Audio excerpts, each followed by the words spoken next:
put it on the CIP. All he said was yes. And I went, okay, great, thinking that the developer was going to do it. And I'm out in the audience going, you guys, and I'm looking.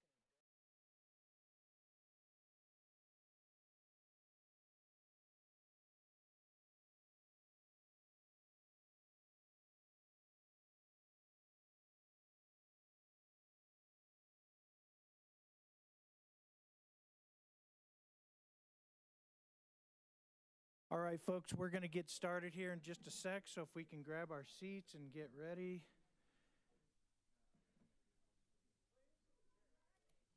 Dean's wife's not well, so. All right, we're going to go ahead and get started. I don't know if you guys can hear me or not, but it is 3:01, and I'm going to go ahead and call our special meeting to order. This is Wednesday, April 5th, 2023. This is a special meeting with two items. One is a multi-year budget planning and forecast model, and the second is capital improvement budget workshop. So with that, I see Betty Hyatt. Betty, do you mind leading us in the flag salute, please?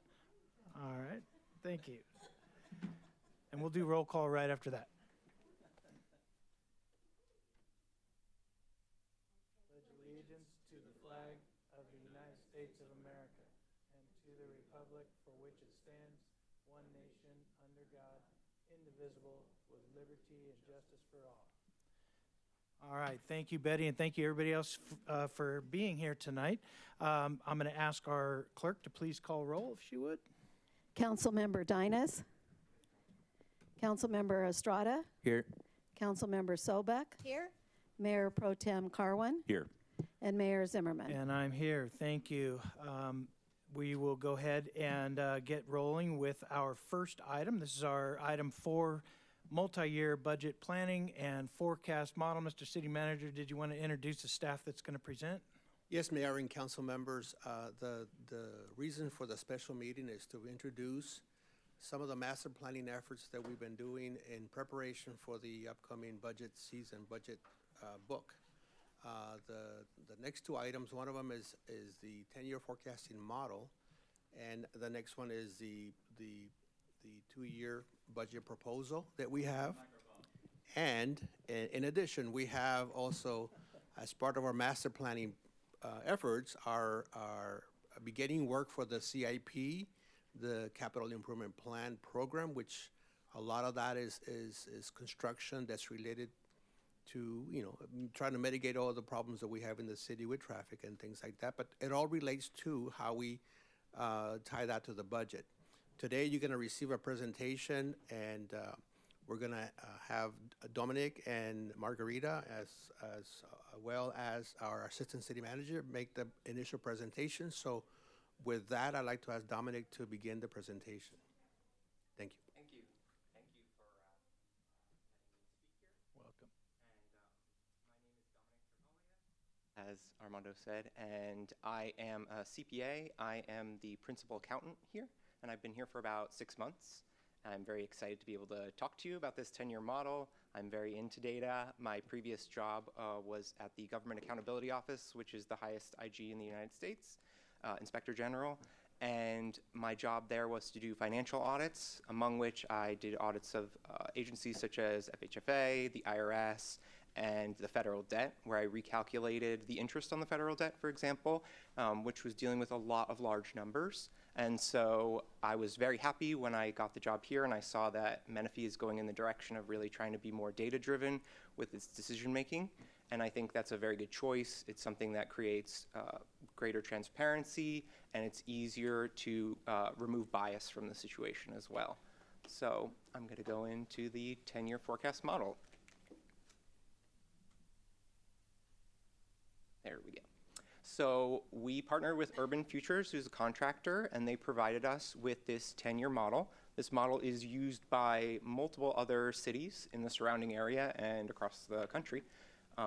The advantage to this model is that it takes a lot of different econometric data and our historical data of our own city, and it wraps that all up into one neat package, and then it can provide us with projections out into the future. It's also advantageous because it's completely customizable. It comes in an Excel-based format, and so we as the staff who are proficient in Excel can add on to that and customize it to our liking. So right now we have added an opportunity cost calendar where we can look at various scenarios and see monetarily what's the best decision for us in the future. Something to consider with the model is that it does not change in the future based on how we would change in dramatic ways. So the model is not expecting us as a booming city to necessarily be bringing in all these new businesses and have new revenue income or be hiring many new people. It incrementally says, here is where you are now, and here is where you will grow into the future with those in place. And so the way that we as a city plan to use this tool is anytime there are large changes to the economy, we would be able to plug in that new data that we get from various sources, such as the federal government, and we can see how that impacts us as a city locally. We can plug in new large revenues and expenditures and see how those impact us going out to 10 years. Any time we want to look at any considerations for the future, such as financing or personnel changes, anything like that that would have a big impact financially on us as a city, we can put that into this model and then it can show us results out into the future. Just a little bit about Urban Futures. They have dealt a lot with data analytics and financial operations, and as I said, they partner with many of the cities around here already. So a little bit more about the model itself. The model was given to us by Urban Futures, and then we, as I said, can customize it. So we enter in our information. So this year, as the year comes to a close, we would then enter in this year's information, and we can see, based on that information we're entering, what the foreseeable future looks like. And then the model spits out at the end to show the expectations, essentially, of our future revenues and expenditures. And as I mentioned before, we believe using a data model is really helpful because it helps to reduce that bias, it's more consistent, and we can tie it back to hard numbers.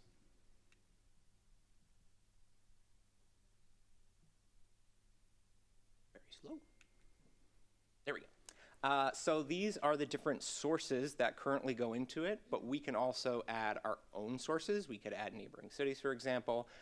One of the big ones is HDL that we've always used, and that is a contractor that gives us very localized forecasts for the future. In addition, UFI built in the County of Riverside, the California Department of Finance, Moody's Analytics, and they're using all of the CalPERS pension calculations. So essentially, this data is put in, and then all of our different expenditures or revenues are put into categories, or I like to think of them as buckets, because everything is impacted differently. So sales tax is going to react differently to the economy than property tax. And so it puts it into these buckets, and then it uses this econometric data and our own historical data to measure each one of those buckets and how they will be individually impacted. And this is the 10 buckets of revenue that were created with the 10-year model and how they looked over our last 10 years. So it's a pretty nice looking chart. As you can see, it's all going up very quickly, and that's a great thing for our city. You'll see the few market changes when Measure DD, quality of life, was passed, and VLF was reinstated to the city as well. And so these have been historically growing incredibly strong for the city, and we do expect that growth to continue into the future to a certain extent, but we also want to just be prudent and careful with how we look at the data. And when we were working with the Urban Futures, they did state they were very happy to work with us as a city because we have such strong, healthy numbers like this for our revenue side and that we maintain a balanced budget.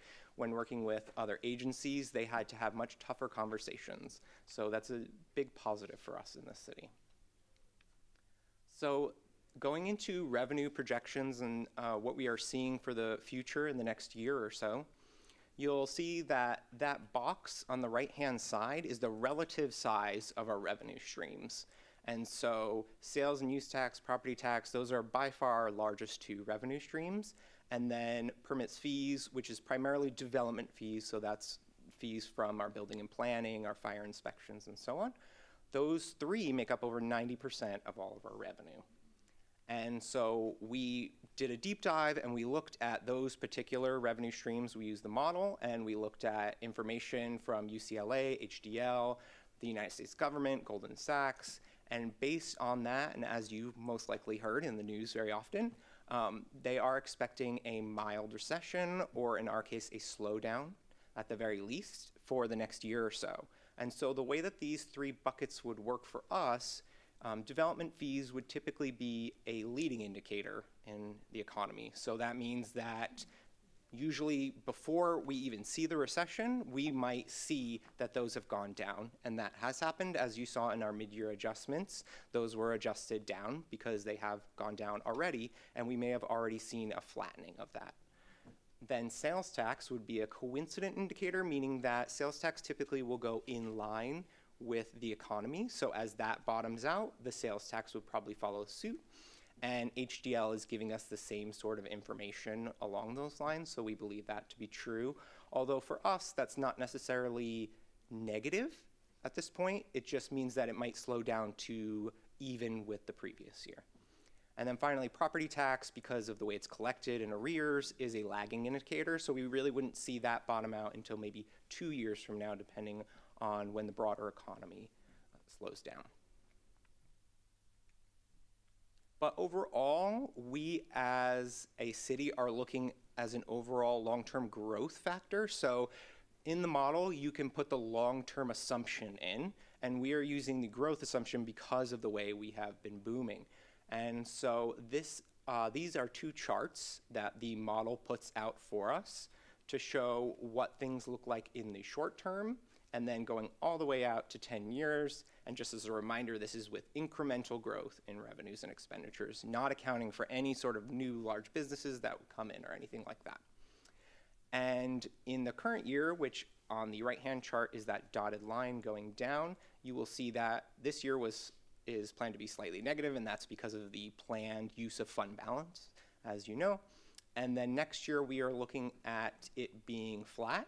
Most likely, obviously, we will be going with a balanced budget approach, but because of the broader economy, we will just have to be extremely prudent in how we plan things. And thankfully, we do have a number of mechanisms to plan to be very conservative and balance our budget well so that we always stay within our means. And then the great thing is you can see all those blue bars going up, and on the left-hand side, the green line is the revenues, and so when that goes above the orange line, which is the expenditures, that's when we have the surplus. And so that would give us an opportunity to start raising our money that we can put away, and we can invest in various things. So that is what the model is currently showing us based on everything that we have put into it. And so this is a great way of just using hard numbers to really look at our situation in the city and give us more confidence moving forward. And the other great thing about the model is we can put various scenarios into it and see how those play out. So as I mentioned, we created this opportunity cost calculator. And so we could put in things like if we wanted to try financing facilities, for example, there's various ways we could go about doing that, but based on what we put in the model with just a few what-if scenarios, we were able to see that we could absorb the impact of that and continue to grow. And so overall, just a very positive impact, a positive looking picture in the long term. And in the short term, we just know that we need to be prudent and cautious for the next year or so as the broader economy plays out. So that is it for the 10-year model. And I will turn it over to Rochelle. Thank you, Dominic. Great job. So in talking about the scenario that Dominic was just referring to in this slide, it's just looking at a $50 million 30-year financing. This applied to the previous slide, which indicates that we could sustain such a financing tool or an investment. So moving on to long-range planning. So the 10-year forecast is an excellent tool for long-range planning. Similarly, as with the recently adopted 5-year strategic plan, we are looking at long-term planning, and this is just another very useful tool to assist with that. And in looking at long-range planning, I just wanted to also recap what was presented to you last October in our facilities development planning. And with that, in October, we did present the future facility needs, including the Maintenance Operations Center, the police station, the City Hall, future City Hall, fire stations, and recreation centers. And at that time, we also presented to you the space needs assessment that had recently been completed on City Hall, police station, and the Maintenance Operations Center. In looking at the long-range planning for those, we do have the current leases that the city is underway with encapsulate the City Hall and police station, which equate to about $1.2 million in annual payments currently. We do have escalators built into those leases. We have the primary City Hall lease, we have over 10 years. We have up to 5 years with another lease with a 5-year extension, but each of those have an escalator annually. And with those two leases encapsulating the City Hall and Police Headquarters and Substation, we're looking at a little over 47,000 square feet. Those two facilities that we are paying leases on, in looking at what they're estimated to be in the 5-year capital improvement plan as of last year, we were at $80 million for those two facilities alone. And that's as of last year. I know that estimates will be increased with this new coming 23-28 5-year plan.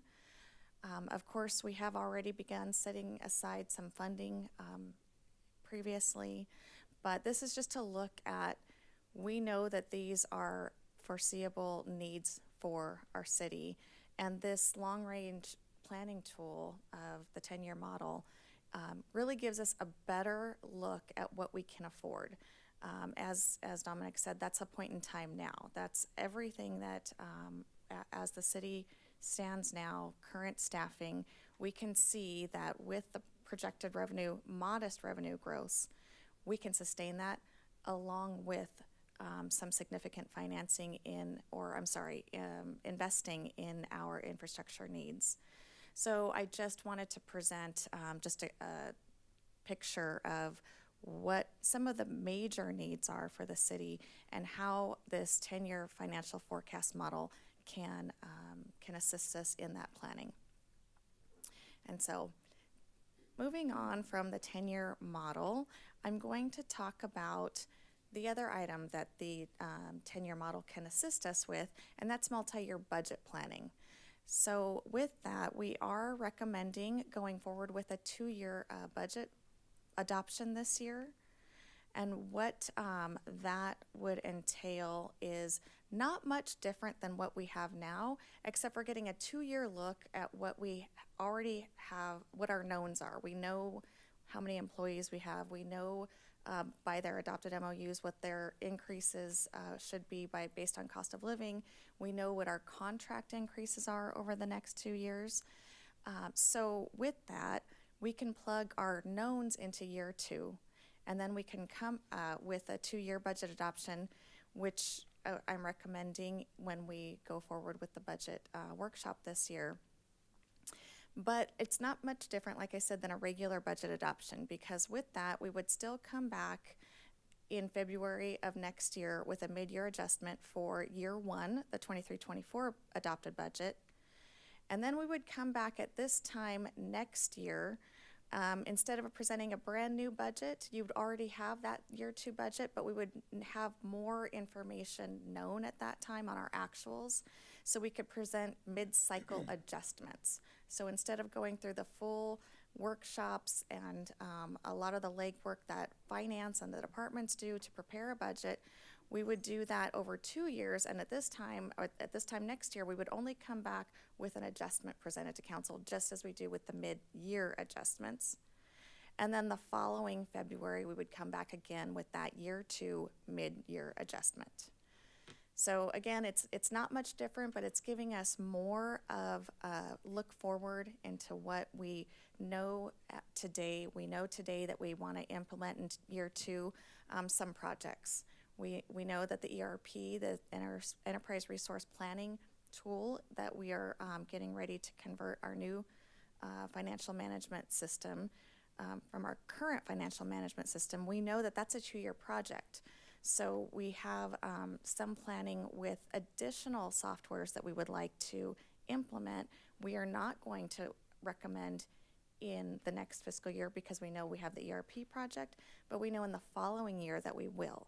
So of those knowns, again, we can plan for those in the 2-year budget, and any changes that occur, if we decide to delay it or we decide to ask for additional projects, we would come back at that time, at this time next year, for the mid-cycle adjustment recommendations. With that, there is no change to our annual financial reporting. We have our ACT for annual comprehensive financial report. The GAN appropriations limit that would be for year 2, we would bring back at the mid-cycle adjustments and present that. So none of our annual reports would change. And just looking at the surrounding cities that use the 2-year budget, this is just a snapshot of Wildamar's budget page, where it shows back in 14-15 is when they began implementing a 2-year biennial budget.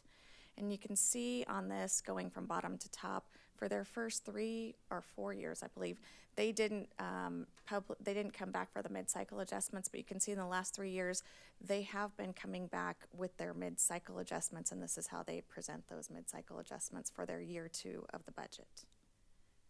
And then just looking at the other surrounding cities that utilize this, we do have several of our surrounding cities that go with the 2-year model.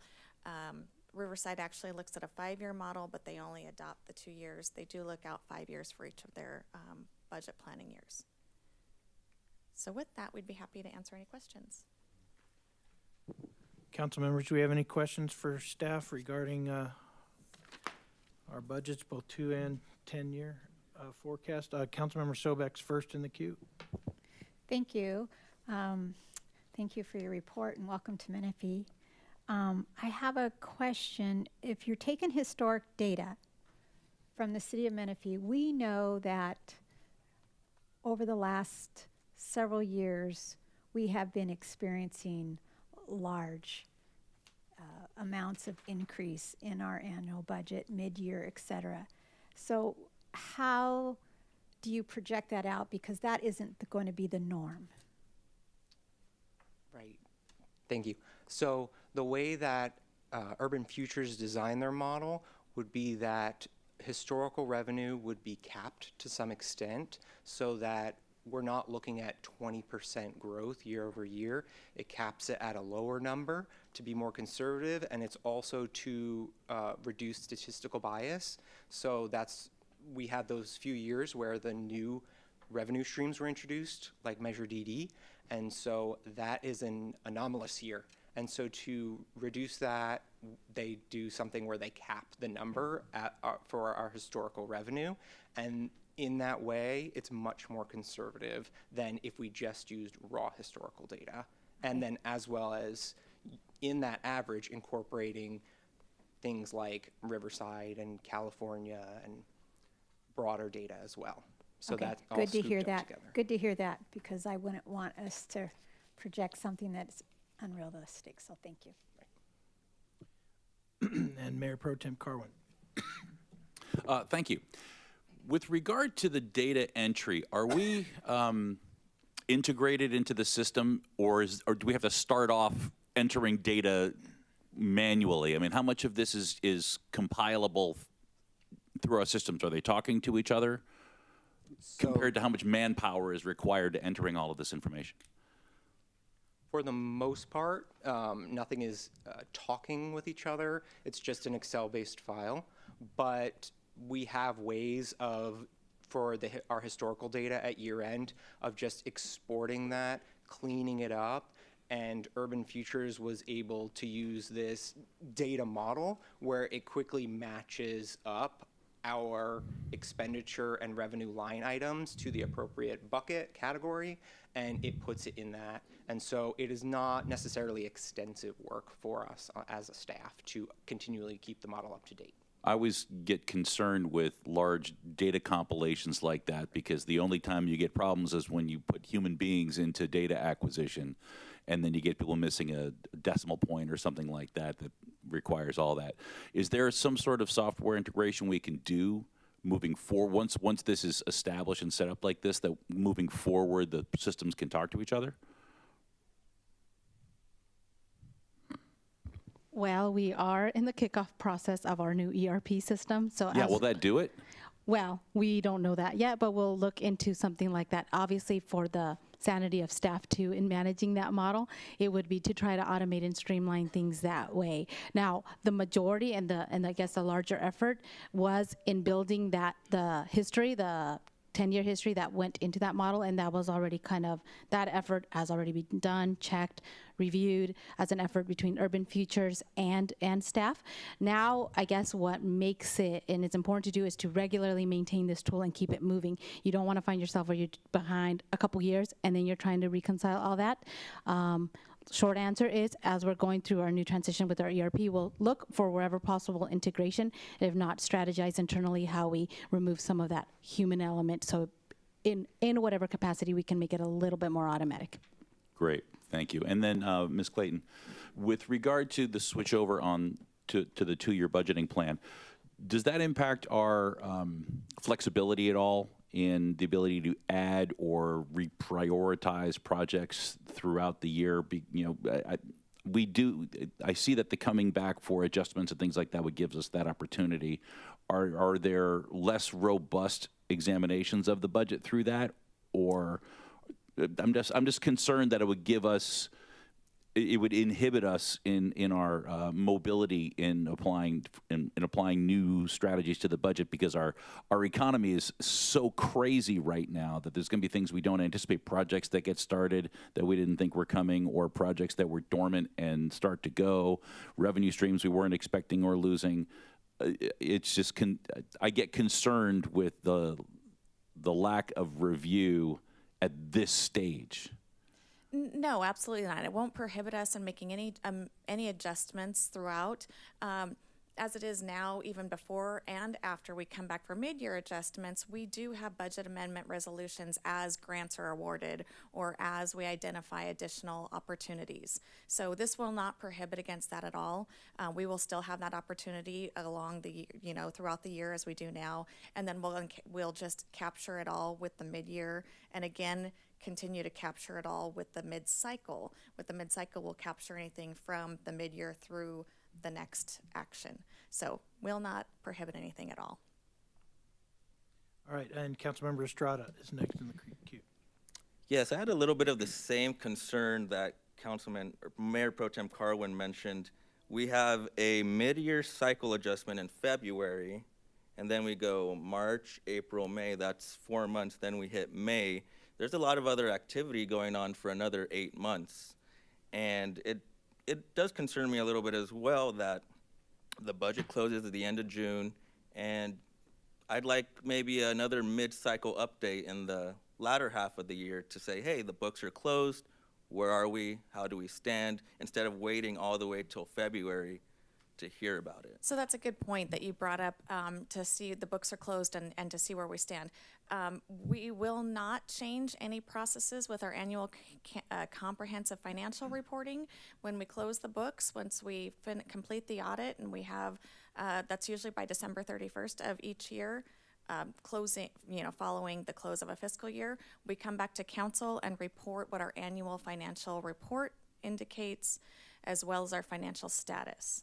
So we will still continue that regular reporting. I would like to incorporate another mechanism of an added layer of regular reporting to council.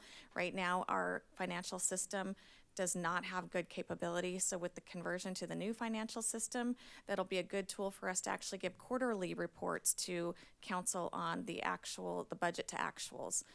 That would be something that, again, we'll incorporate in the future. Right now, we're just trying to get through this heavy lifting of the new financial reporting system or financial accounting system, and that'll be another tool to even give more frequent reporting to council. But again, our annual financial report requirements won't change. We will still be coming back to council and providing that update. Right now, when you talked about the mid-cycle being in May, right now we're going to take the budget workshop in May, and we'll be ready to finalize the budget for adoption June 3rd. So we could even adjust that mid-cycle adjustment to be in June rather than May. That's definitely up to council and staff on a preference. We just want to plan for ramping up for fiscal year end and getting all of those annual fiscal year end reporting requirements completed at the same time. So May just gives us a little more flexibility, but. Okay, yeah, that 8-month window when we're not talking about anything, a lot can change in the world. So thank you for those suggestions and those options. Thank you. I had a question for Ms. Clayton. Can we put slide number 8 back up on the screen? That one's the one that talks about long-range planning. Yes, I believe IT is putting it up right now. There we go. One more slide, number 8. It's the next one. There we go. So, Rochelle, you had said that the current annual costs for our leases, the City Hall and Police Headquarters, is 1.1, just over $1 million annually. Correct. But then in the next bullet point, you talk about combining 5 years of that, and in my mind, it should be somewhere around $5 million. It says 80. So can you tell us how the projection is way up there? Oh, I'm sorry. The next bullet is the 22 to 27 5-year capital improvement plan. In our last year's 22-27 5-year plan, we estimate these are each capital projects in our 5-year plan. So each of the facilities listed here, we actually have in the plan. The Maintenance Operations Center MOC is $10 million estimated in the plan. And the Recreation Center we also have is $10 million in the plan. So I was just pulling out the two facilities that we currently pay leasing on, and that is the police combined facilities and the City Hall combined facilities. They're estimated currently to be a combined total of $80 million, 45 for one and 35 for the other. Those are actually very outdated estimates. They are much higher, closer to 100 million plus, based on current per square footage costs estimates. Got it. All right, so that totally clears it up. We're talking the 80 million or now 100 million is an estimate to actually build and construct our own city hall and own police department. That's what, if we were to pay cash, that's what it would cost up front. So I understand that now. I was looking at it thinking that we were talking about our leasing rates. If we stayed here, we're going to stay the same. So, all right, that answered my question. Anybody else have any other questions or comments or thoughts? All right, I think we're going to shift gears now, right? And I wanted to thank Mr. Tricolia for great presentation along with the team there. And I think now we're going to switch gears to our item 5, which is the capital improvement budget workshop. And I see we have Mr. Fiddler on his way, so welcome, Nick. Good afternoon, Honorable Mayor and City Council members. I'm Nick Fiddler, Public Works Director. Today I'll be providing the first workshop for the Capital Improvement Program. So this might be a little bit of a refresher from last year, but we want to make sure that the public understands what the whole purpose of the Capital Improvement Program is and the mission of our Capital Improvement Program division. So our mission is to develop a comprehensive capital improvement program referred to as our CIP that contains all the individual projects and major studies for the city in conjunction with construction and completion schedules and in consort with financial plans. We prepare a 5-year capital improvement program. The 5-year capital improvement program provides a working blueprint for sustaining and improving the city's infrastructure. It coordinates strategic planning, financial capacity, and physical development. The proposed 23-24 through 2027-28 CIP consists of capital budget, which are the first 2 fiscal years, and the remaining 3 fiscal years are for planning purposes and not budgeted. As Ms. Clayton indicated, we are proposing a 2-year plan for the capital improvement program, so you'll be reviewing CIP projects for both fiscal year 23-24 and 24-25. We break up the CIP into 9 different divisions. We added a new division this year, the technology infrastructure, as we're going to start building our city into a smart city. We thought it would be a good idea to add that element to our work schedule or our structure. So we do have a small but mighty team. That team is led by Principal Engineer Carlos Geronimo. We do unfortunately have a vacant engineer, but we are using a part-time, a vacant senior engineer, but we are using a part-time employee, Hailey Ford. We have an associate engineer, Diego Gillian, and associate engineer, Luke Q, and then our management analyst, Jenny McConville. Our CIP and the general plan. So our CIP has to coordinate with the general plan because the general plan designates land uses and corresponding building intensities, open spaces, public facilities, and circulation network. We follow the circulation element within the general plan. We worked with our community development department to update as necessary to correspond with the projects within the capital improvement program. CIP projects and corresponding budgets must also be in conformance with the general plan government code, section code 65401. So we look at the location, the purpose and necessity to facilitate implementation of the general plan, and orderly development patterns, timely extensions and provisions of public facilities. So the CIP takes into several elements for consideration and function. We have the project planning, project development, project implementation, and securing project funding. So the CIP consists of projects that are long-term span of lasting 5 years plus. They exceed $50,000 in cost, and they're generally non-occurring expenses. And reoccurring expenses typically fall into our operating budgets. So the project implementation and priorities. So with all projects, we look at prioritizing, and we look for guidance from the City Council. I'm not going to go through each one of these priorities, but obviously priority 1 is more of a life, health, and safety issue, to where priority project number 4 is something that's a like but not necessarily a need. So we do break those down in each description for those priorities that you can read at your leisure. The project starts off in PA&ED, which is project approval and environmental document phase. Then we move into project PS&E, which is project plan specifications and estimates. Then if there's right-of-way necessary for the project, we'll acquire the right-of-way. And then once we get all those elements in place, we'll put the project out to bid, bring it to council for approval of award, and then go into construction. So we have multiple funding sources the city uses to complete these capital improvement projects. The city's capital improvement program is funded through general fund, Measure A, quality of life, gas tax, development fees, whether that's our streets or even parks or facilities. And then we also try to leverage all of our local dollars with grant funds.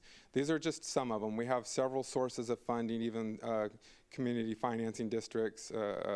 There's a host of different options that we have.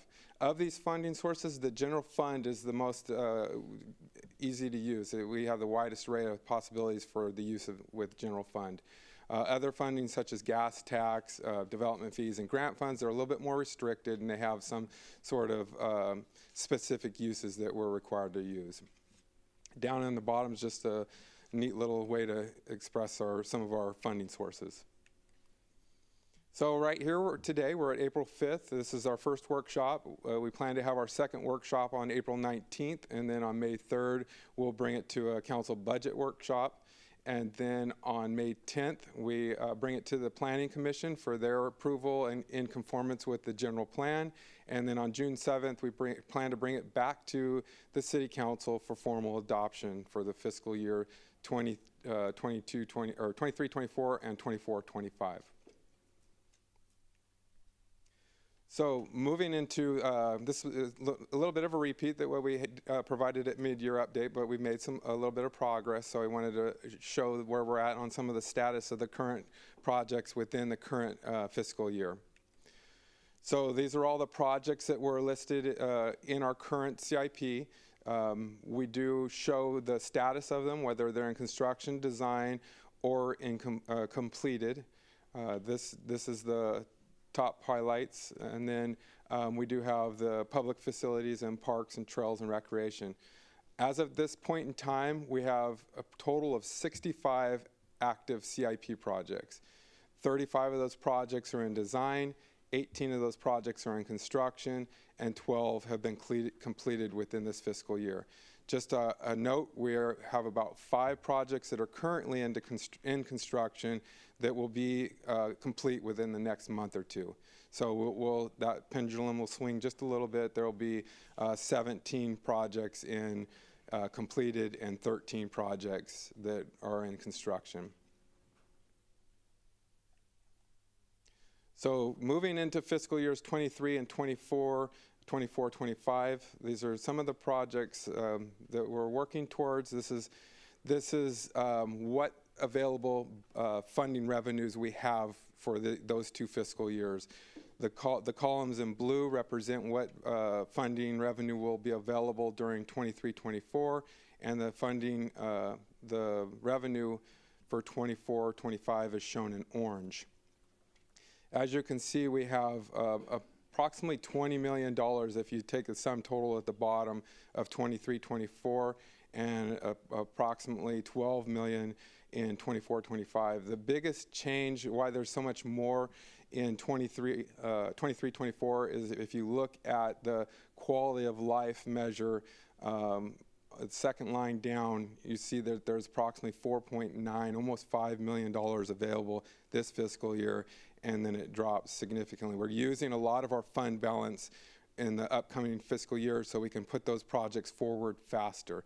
Obviously, the longer we wait, the more those projects cost. So with quality of life measure being a more relaxed, more easier to spend, we're able to utilize those on several different projects. So these are some of the key funding sources that have a little bit less strings attached to them, I should say.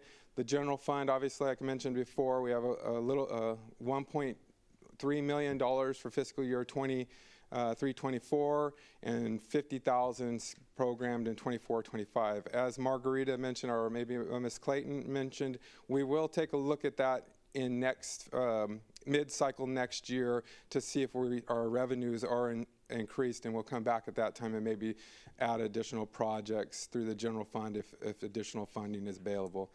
And then same thing for Measure DD. Again, you could see we're almost $5 million in fiscal year 23-24, and almost $400,000 in fiscal year 24-25. Again, if additional revenues are received, we'll revisit those projects for additional funding. And then our ARPA funding, we're proposing $531,000 for the Paloma Wash Bridge.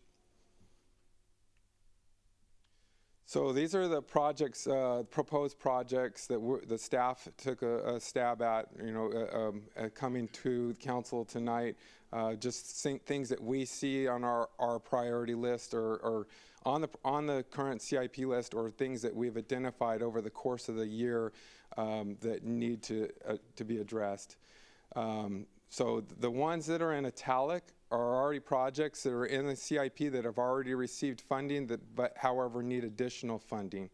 The ones that have the orange new next to it, those are new projects to the CIP program. They weren't in the CIP program prior to this year.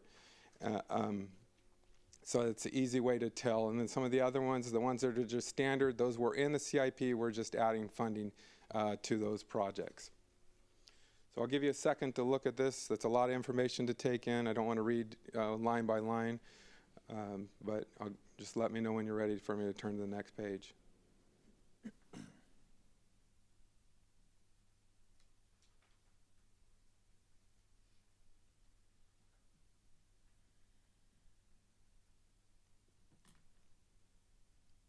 just ask a question? Under the 23-24, the italics up at the top, I guess transportation, McCall Bridge interchange, is that McCall Boulevard widening? I mean, I was surprised I don't see it on here. I'm sorry, which one are you looking at? The McCall interchange. We The don't have it McCall on. interchange. It's not on here as a multi-year. That's a multi-year project. We already have enough funding for the current fiscal year to carry us into the design phase. So last year we programmed money for PA and ED and for design and right-of-way. So we've already encumbered that project to get to that next phase. Okay, thank you.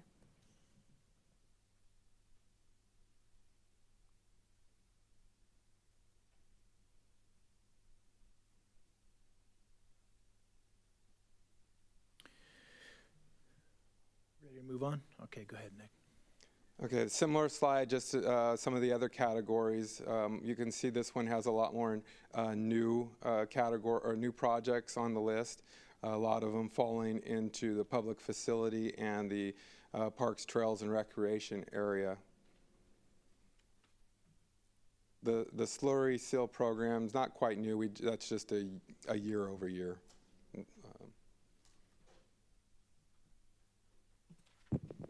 Director Fiddler, I noticed in this slide, Quail Valley Park. Where was that location determined? So I will turn that over to Bryce Howell. He'll help answer that question. Good afternoon, Council Mayor. Bryce Howell, Park and Facilities Manager. So Quail Valley Park is actually, we'll get it on further in the PowerPoint, is what we're anticipating is the land that is behind the Canyon Heights Association. So it's in that development, so if that makes sense. Where the old soccer field that was there and all that area. So you're welcome. So are we going to be getting more detailed breakdowns of what each of these later in the slides? So asking now won't help. Yes, that's correct. Anyone that has a red new on it will provide a slide with details. The ones that have that we're just adding additional funding to, we will not be revisiting those because you're all familiar with all the projects that are currently in process. Otherwise, I'd have had 90 slides, so I had to cut somewhere.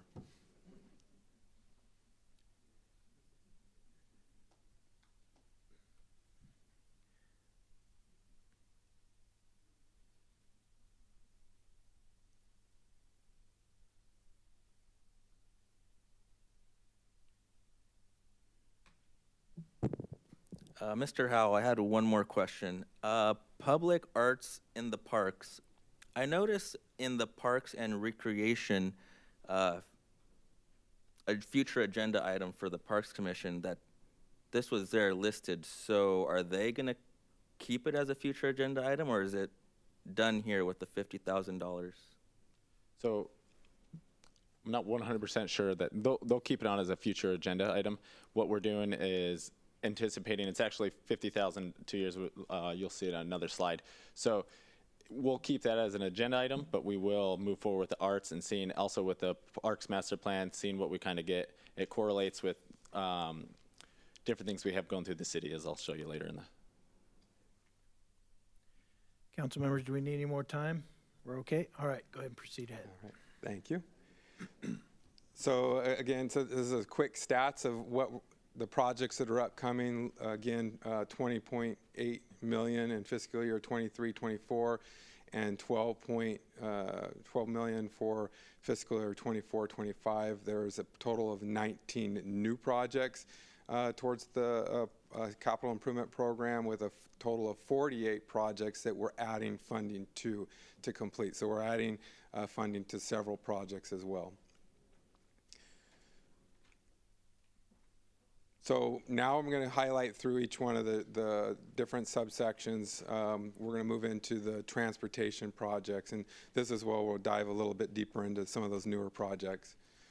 So also, this is where we have our priority levels. If the council determines that they would like to change the priorities on some of the projects, we took a stab at some of them based on purpose and needs that we see due to development or traffic patterns. but I'll give you a second to look at some of these to see if you feel that any of the priorities would like to change. Oh, and sorry, the projects in blue are existing CIP projects with a funding need for fiscal year 23-24 and 24-25. Projects in highlighted in orange, again, are new, just like the old new ones, and then projects with a funding need in 23-24. Oh, I mean, sorry, the orange ones are new. The white ones are already projects in the works. Where do you see orange? They'll be orange on another sheet, on another page. So are we going to go through these per category, or we're going to wait till the end and go through them all? This is only half of those too, so just I can. Yeah, there's a forward second through. page. I see that. I Yeah. just want to know: are we going to talk about the priority levels at transportation projects, or are we going to wait till we get through all of them and then go back and discuss? I'd probably prefer to do it with each phase, because if we waited till the end, it could be very, very confusing. Well, the one thing I don't see on here by way of comparison is the pedestrian bridge. Where is that? It's a 2 priority here. Are you talking the Paloma Wash? Right. I thought I saw it on this one. Yeah, the Paloma Oh, there it Wash is. is on the first Oh, there it is. page. It's a 2. Paloma Wash pedestrian bridge. Yeah. So That project's already in construction, so really, I mean, in design. So we're more looking at projects that may be in the white or new projects. that's what I was going to ask. Yeah. Okay, thank you. Yeah.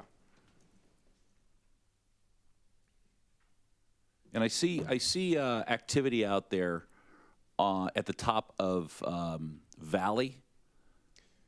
Correct. So, but this says that it's just in design. So what's going on out there that is, if it's not related to Valley? So EMWD, through a developer, is installing a water main to feed the Cimarron Ridge project. So they've done some work up in there to clear a section of that roadway, the gap area, to place their water line. They're bringing a water line, I think, from Ridgemore all the way up to either Thornton or Chambers, somewhere in that neighborhood. So, but that is no association with the widening. Yes and no. It's their separate project, but we are coordinating several water line improvements that EMWD is working as part of our project. So we're working closely with EMWD on those types of improvements to make sure it doesn't impact our project. But you're correct, it is primarily their project. That We're they're just going to be able to installing. take advantage of the groundwork that they're doing. Correct. Actually, Pulte is doing the work as part of their development.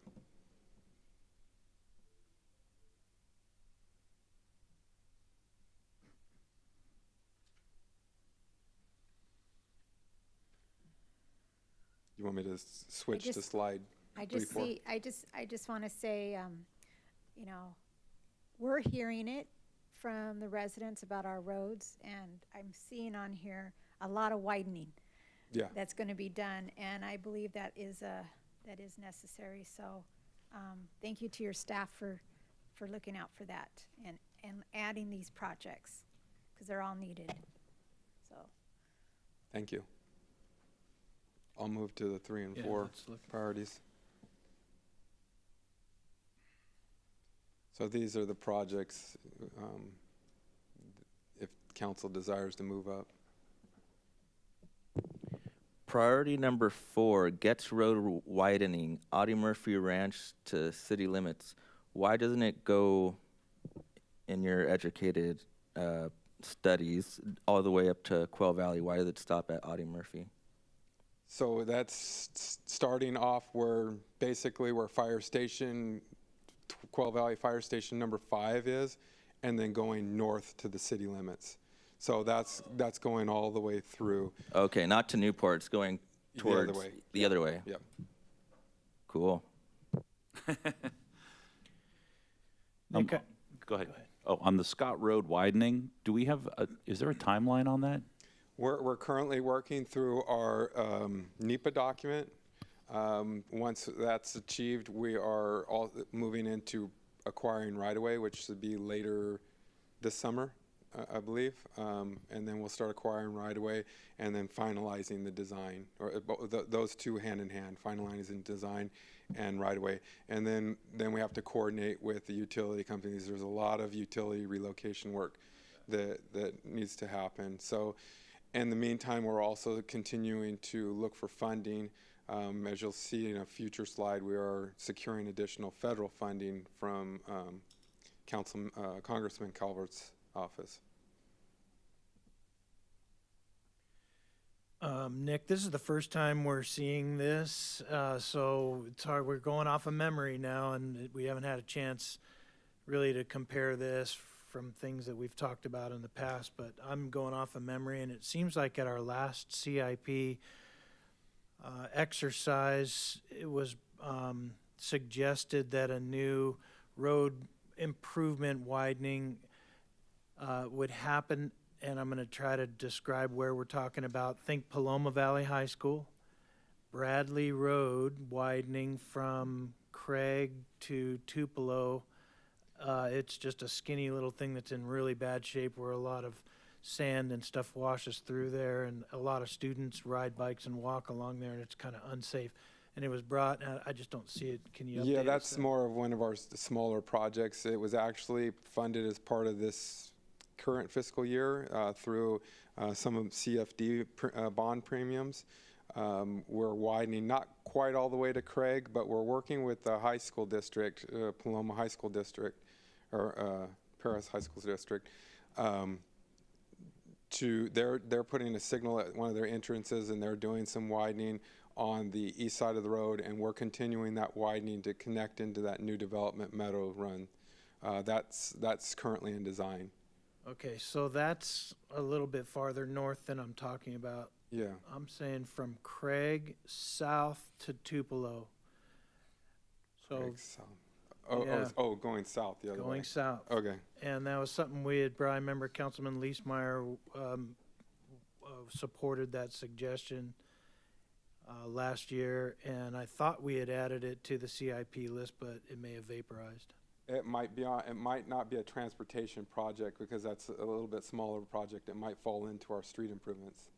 Okay, Yeah, I'll if you have to don't check mind that. noting that and just kind of checking it, it's really, it needs some love right there, and it's kind of unsafe. And maybe there's safe routes to school funding or something that can help as part of our ATP. Council members, any other comments on the priorities 3 and 4 list for transportation? Just real quick, I just noticed this, the Rouse Road pedestrian bridge. I don't remember hearing about that project. What would that connect to? So that's actually in our general plan to have a pedestrian overcrossing over the I-215. To connect what, though? Yeah. Like, where would people be walking to at Rouse Road across the 215? It's a good question. I think it was originally meant to For trick-or-treating, pretty much only, to connect the Yeah. neighborhoods. Yeah. But there's no commercial over there. There's no park to connect. What would people be crossing over to do? A very good question. I think it was part of something that may have been a remnant of the Legato development or something of that nature. I see what you mean. There is no real advantage of having that because there is no commercial or recreational activities. I mean, I don't know how everybody else feels about it. I don't think that even warrants a 4 to me. I don't see why how the city would benefit from that project at all. I'd just as soon drop it off the list. Was there a reason why that needed to be there from the state or anything like that? No. Yeah, not that I'm aware of. It was just, it's in the general plan and someone may have added it at some point to the CIP.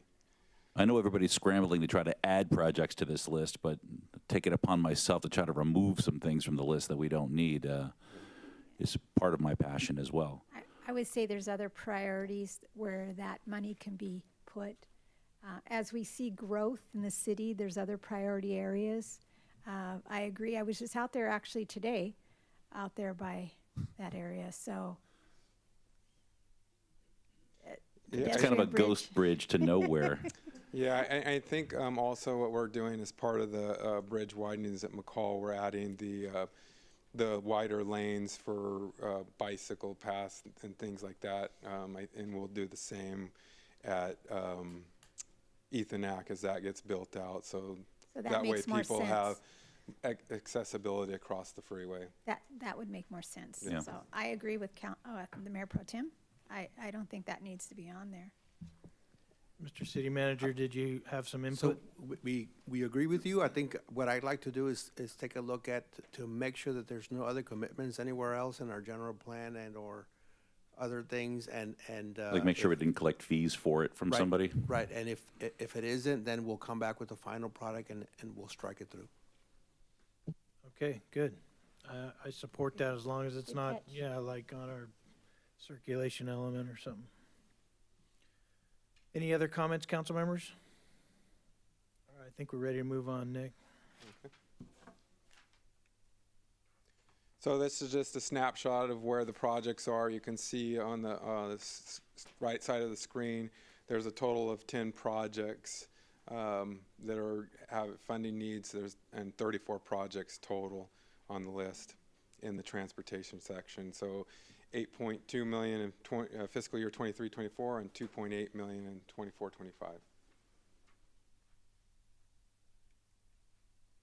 So now moving into the traffic signals for both fiscal years.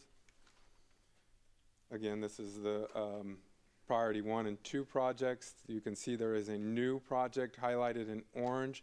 That project is actually a grant-funded project. It does have match required, but this is from our local roads and safety plan. This was a project that we were recommended a grant for.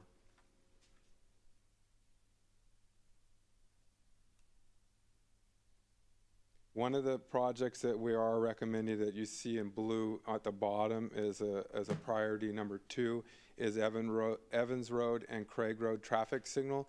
As many of you are aware, we have a major development called Quartz Ranch. Is going to be connecting a missing link of Evans Road between La Piedra and Holland.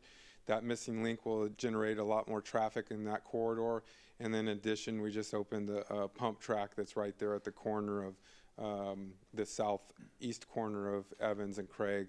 So we're getting a lot more foot and pedestrian and bicycle traffic in that area along with the high school. So staff is recommending we install a traffic signal at that location due to those recent changes. And Nick, I see that you have Murrieta Road at La Piedra, which, you know, it's very, very dangerous. It's a strange situation there and a slight little jog. And I don't know if there's any way we can, it's already a 1. Can we make it a?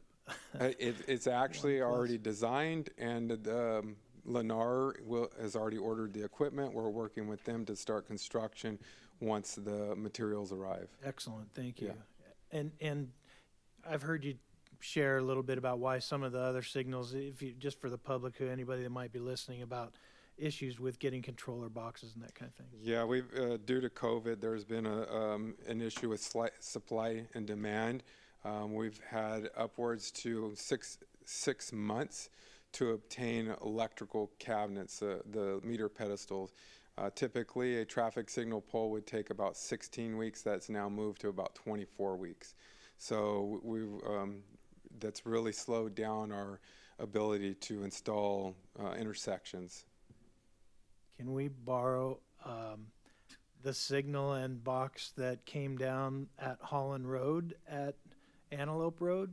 So that's a great question. I have started not borrowing, but I am keeping it as creating a boneyard of existing poles that we've taken down or replaced for multiple reasons. If we have a traffic hit that takes out a pole, that we have resources to replace them, or if we need to make a traffic signal modification at an intersection, we may have poles available.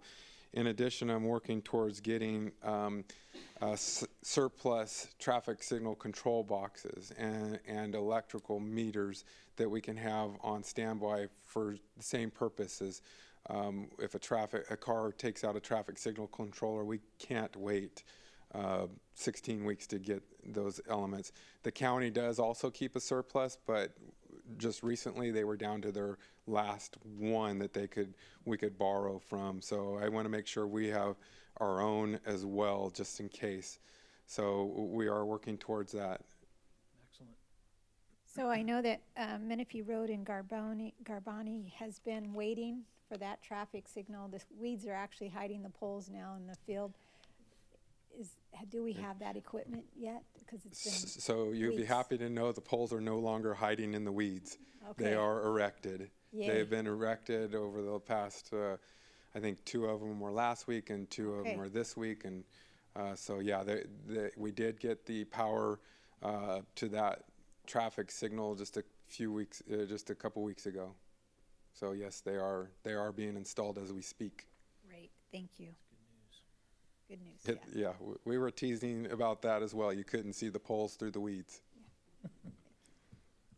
So on this list, there's a #1 priority of Murrieta Road at La Piedra, and I know that's a terrible interchange, but that's so close to the Murphy Ranch signal that's already there.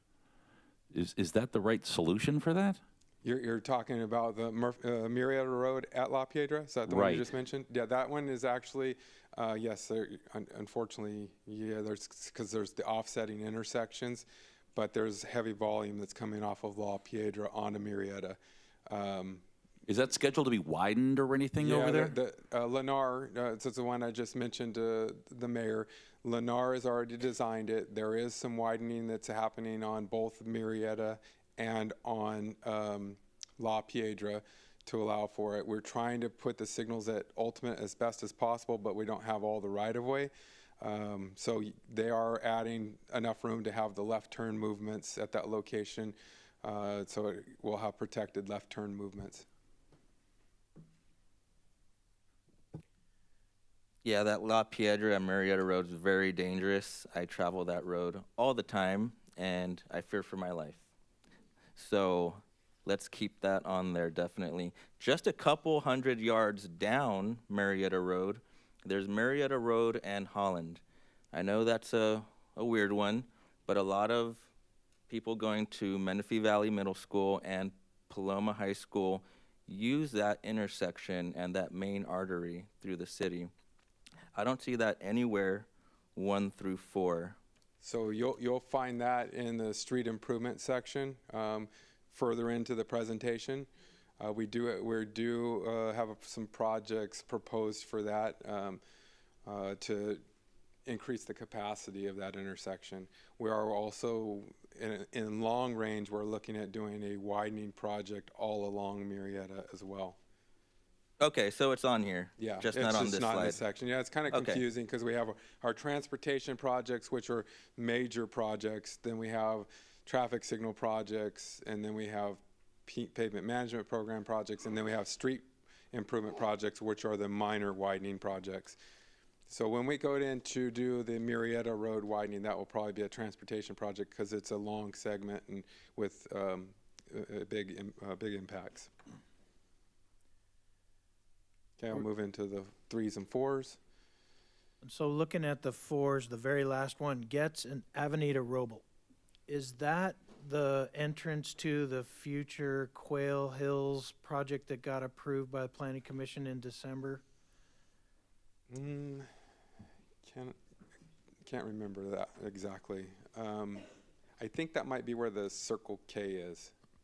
Okay, so we may want to consider adding a Getz Road at the entrance to Quail Hills project as a CIP for signals. And the reason I say that is because the project was approved by the Planning Commission and they had asked, is there going to be a signal? And the answer was yes, but the answer should have been yes, it'll be put in as a future capital improvement project. It might have been conditioned with the project. And so when it was asked further, the answer was the developer is not required to install the signal. They'll pay their fees, but it'll have to be installed by the city, and it would have to be on this list. So if that project moves forward, I don't know if they're gonna sit on it for 5 years or 10 years, or if they're gonna get started soon, but if they start soon, then it's gonna need to be put in place, because that's gonna be very dangerous coming off of Getz Road into that brand-new neighborhood that's something like 400 new homes. It's right over there by the Moose Lodge.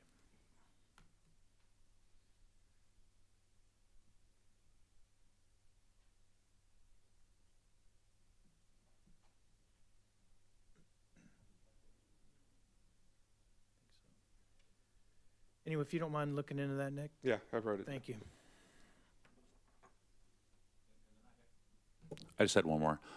If you go to the previous slide, the signal at Evans Road and Craig Road, why is that a 2 and not a 1? Yeah, we can bump it up. That's a good question. That Especially with the pump track there and the amount of the incidents we've had at the school at that intersection, that seems to be a hot spot. Yeah, and that's a great recommendation, because that's what we're seeing as well when we were talking about opening up Evans Road between La Piedra and Holland. Yeah, to get that expedited. 100%. A lot of students walk right there, 100%. Is there, I mean, so when we do this, if we reprioritize that as a 1, is there something on that 1 list that we can switch down to 2 so we're not just adding 1s and making 1 less useful? Well, you'll see a lot of those 1s are going to drop off. The Antelope at MSJC, the Menifee Road at La Piedra, Murrieta Rouse, almost all those are dropping off. Great. Except for Menifee Road at Matthews and Highway 74 and 3rd Street. And then, yeah, Murrieta and Sun City Boulevard, that's done, isn't it? Yeah, essentially, yeah, we're just in a punch list phase. All right. That would be my suggestion, is to move that up to a 1 priority.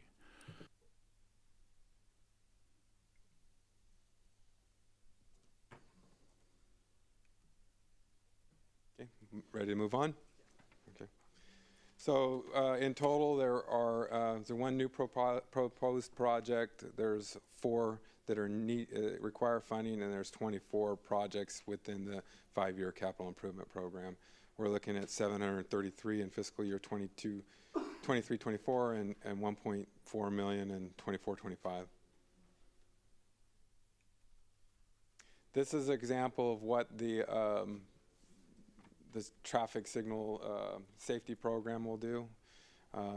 They go through and repaint the back plates of the signal and then put the yellow banding around them. It makes the signal stand out a lot better at night and even during the day. Sometimes people overlook them. So it's been proven to be very effective. In addition, there'll be some areas where we'll add a leading pedestrian interval.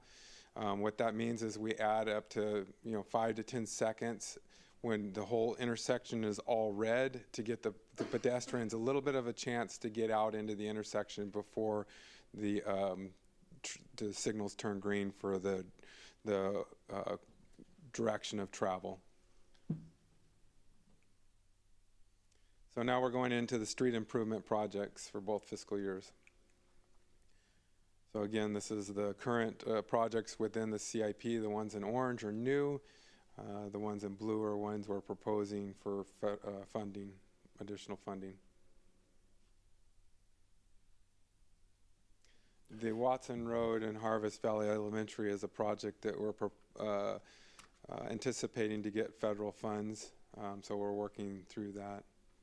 And the Romaland Grid area is again, a CDBG project. Can I ask a question about the compilation of this list? Is there, in every other presentation we get recommendations from staff. And so in the last project, when I said that'd be great if we could move that out to 1, you said great idea, like you guys had already thought of that and wished it would happen. I mean, is it something that we can do to maybe get recommendations with something like this in the future for changes, so we don't have to look at this for the first time and come up with all the ideas when you guys have been working on this thing for months? Yeah, yeah, we can definitely put recommended action on things like that for your signal suggestion. Correct, that would be good. Because you guys are waist deep in this thing for months, and you're probably looking at it going, oh man, we'd love to get this thing done, but it's a 2. I hope they catch it and move it up. Yeah. Well, I would welcome that recommendation from staff. Yeah, we're still proposing it as a project, which is basically essentially saying it's a 1, but I agree with you, changing it to a 1 just shows that council has that much more desire to get it done.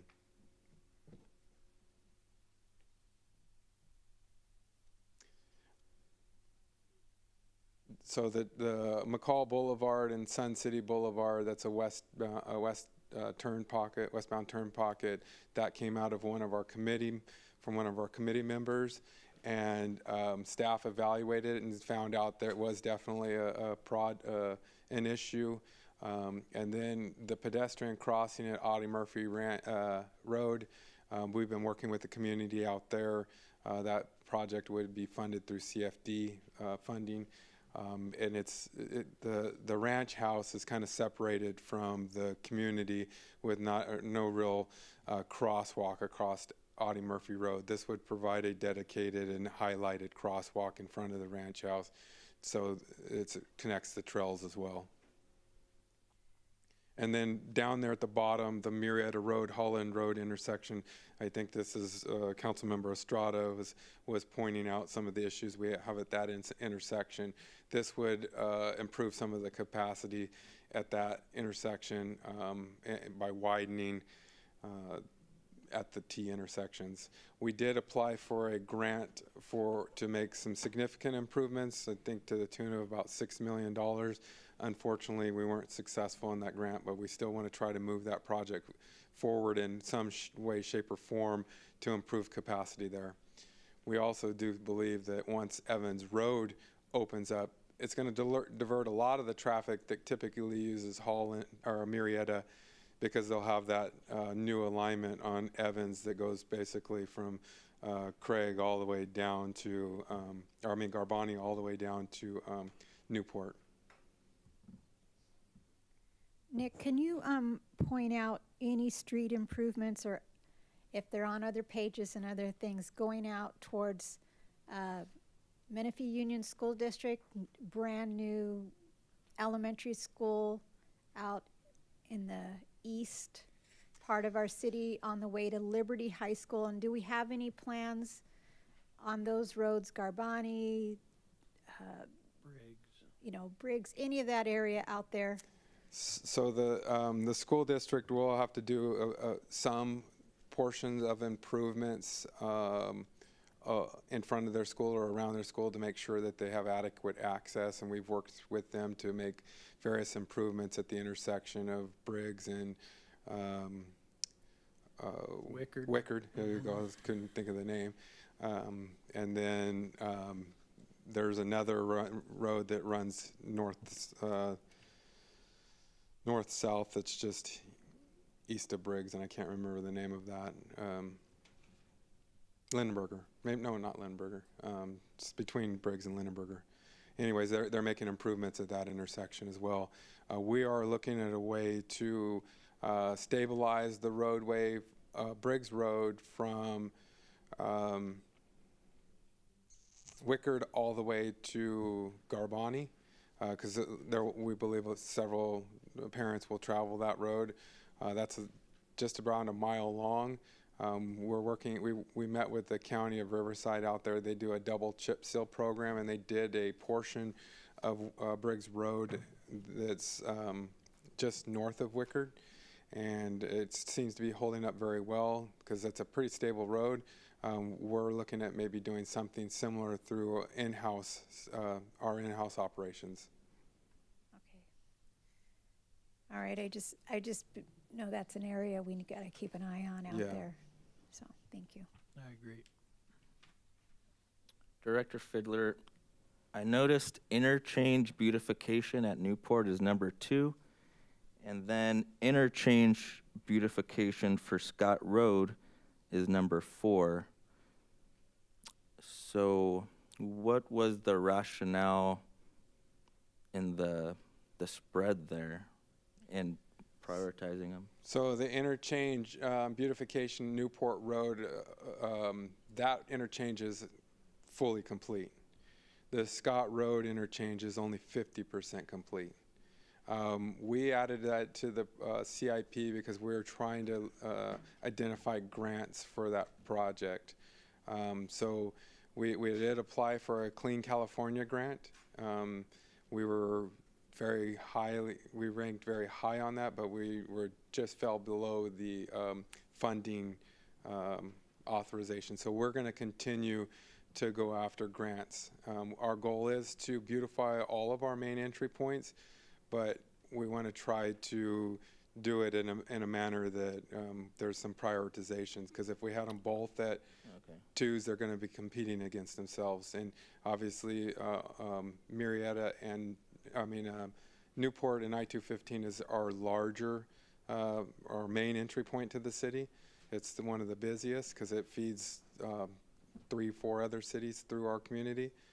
So that's why it's higher. Okay, yeah, we have so many important road projects to do. Do you feel, in your judgment, if we were to drop it down, because it sounds like we're waiting on more grant money?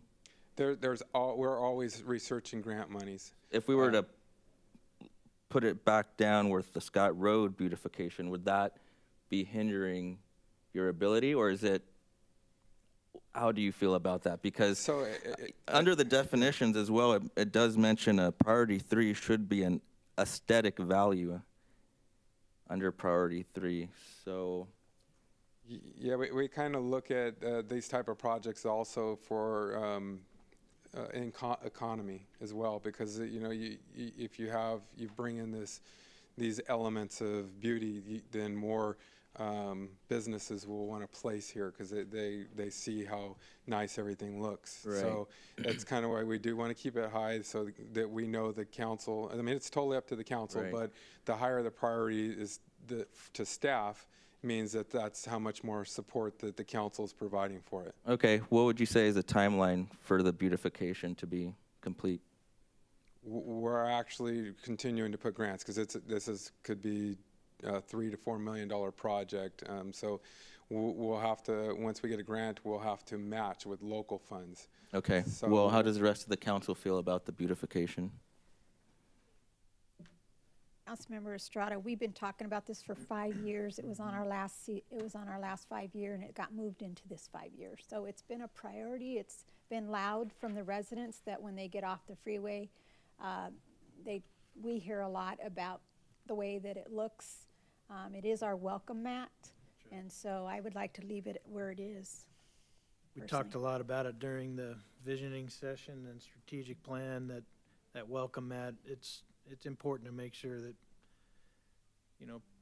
our main entrances and entry nodes are nice, and most of the cities north and south of us have these enhanced landscaped or designed entrances, and then you come to Menifee and it's a lot of weeds, and we're relying on Caltrans to take care of those weeds, and sometimes they're not maybe as timely as we'd hoped for. So it might be on us to keep it as a top priority and make sure at least Newport gets done first. Okay, I see what you're saying. I understand, and we had that discussion. Menifee needs to establish that niche, and I can see that as part of this plan. Awesome. One of the things that would make us a little bit more competitive in the grant is if we were to put monies towards a design of a landscape plan, and then it becomes shovel ready, and then grants become available. Something to consider as a council. That'd be great. So are you saying leave it there so so that we are putting money towards it, so that it is shovel ready? Yeah, right now we can leave it there, but if it comes to the council's discretion, if we want to put money towards a design, then we would move it to a 1 and start putting money towards designing it so it does become shovel ready, and that we could ultimately construct it. if grants become available. So that is interesting to hear. I hadn't heard that before. If we were to say to put a little bit of money, not a lot, because we're looking at being a very conservative year Yeah. coming into the second year cycle. Even 10,000 to put towards it, or what are you talking about? You know, we could go to several different levels, but you can go to a conceptual level, and that puts us a little bit further. I agree with you. We're kind of in a conservative year, but might be something that we start looking at mid-year or next fiscal year. If revenues come in higher than what was anticipated, that might be something that we consider as a project. So that would be my desire, is to wait till mid-year and see how we're looking. And if you'll just remind us of that as a council, that would be great. I would support that. Our strategic visioning plan mentions at the end of December 2024, we would have concluded our studies about a unique identity. So I would like to see that unique identity aspect in the design phase for the beautification, because what if there are some symbols or specific monuments we want to have residents who come into our city envision with us? So it matches? Yeah, I agree. Okay, ready to move on? Yes, sir. Maybe. I think I killed the batteries. Let me check with IT. IT, can you forward the slide? Thank you. So these are our 3s and 4s. I think you might have already jumped ahead of me on this, so we'll go ahead to the next one. Okay, so we have a total of 3 new, thank you. We have a total of 3 new projects proposed, 5 projects requesting funding for 23-24, and then 29 various projects within this program. 2.2 million for fiscal year 23-24, and 1.1 million for 24-25. And Nick, if I remember on that Watson at Harvest Valley Elementary School, that was the one that RCTC gave us a grant. It was somewhere north of $4 million, right?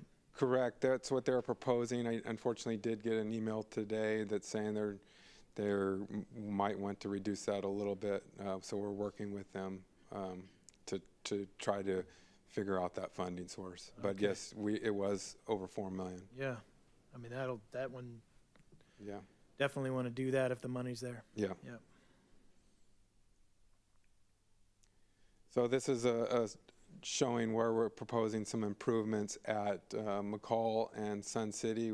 What happens is people start to stack up into the through number 1 westbound lane, and it blocks the through traffic. And then also they can't get out of the driveways to the Chase Bank on the north side of the road. While that slide is up, can we get somebody out there to clean that place up? That median all the way down and then Sun City Boulevard looks ridiculous. And I'm sure the rain's really enhanced all the weed growth, but stuff's like waist high out there now. Yeah, I spoke to staff about it yesterday as well when we were driving. Yeah, we're trying to keep up. We have weeds like crazy this year. It's insane. One of the programs that we are working through is one of my supervisors actually today and tomorrow is going through a herbicide training so that he can be certified to be an applicator, so we can go in there and spray pre-emergence to prevent weeds from popping up. And this is the proposed pedestrian crossing at Audie Murphy Ranch. You can see there's no real connection between those trails to the north of Audie Murphy Road and the ranch house itself.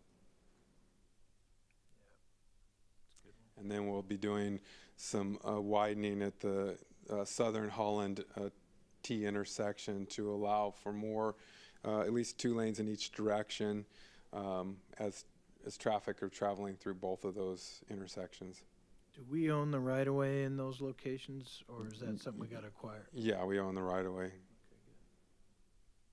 Yeah, we're trying to stay within right of way. We're doing a much larger study to this intersection to try to figure out how to connect alignments. But that's a major undertaking because of the right of way needs and some of the topographical challenges and the rocks that are around that intersection. So now moving into our pavement management program. You can see again the orange are reflecting new projects, the slurry seals, and the blues are projects that we're proposing funding for.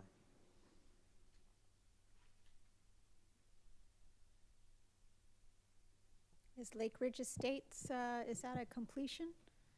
Your number one? It says it's in design, but isn't it? Yeah, that's the project we're currently Yeah, working on. Right, Yeah. right, okay.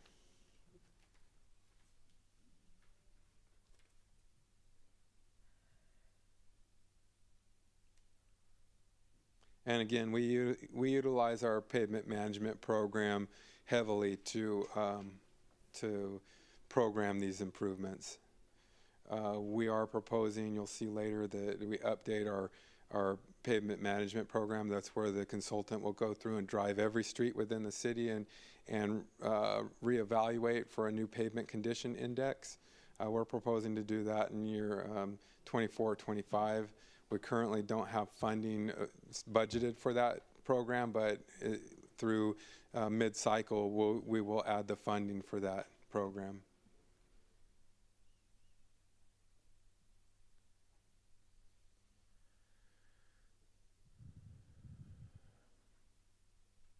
I'll move on to these are our 3s and 4s.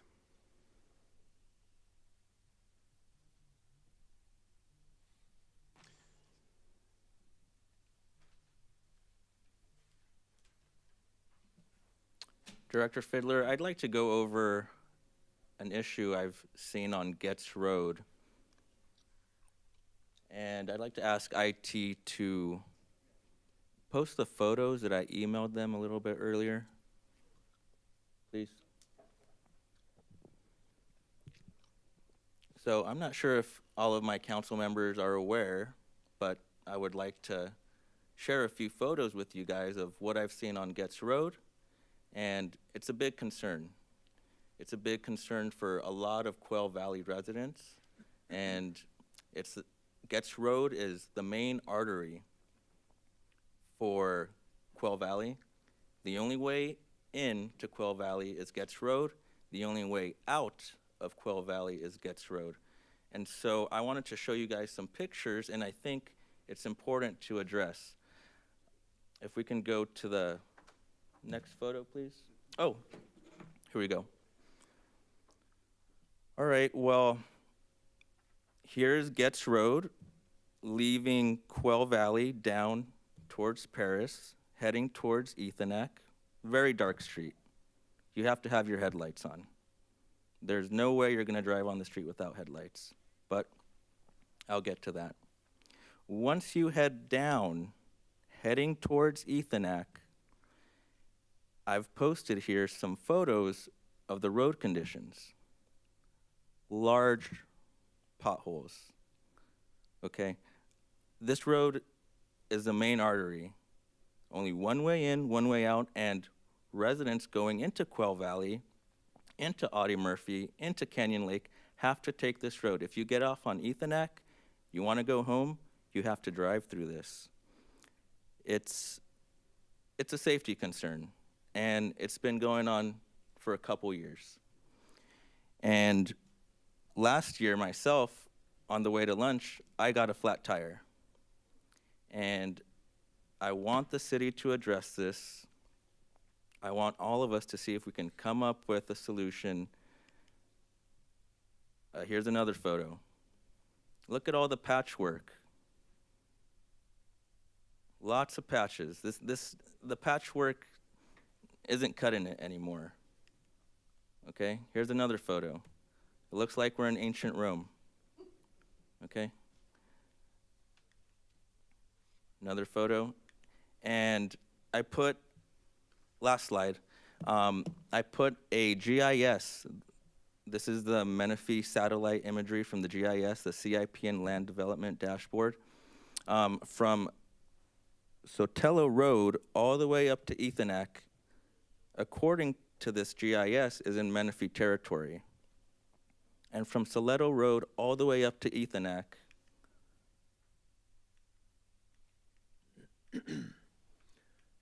I'd like to go back. Oh, there we go. This is going on.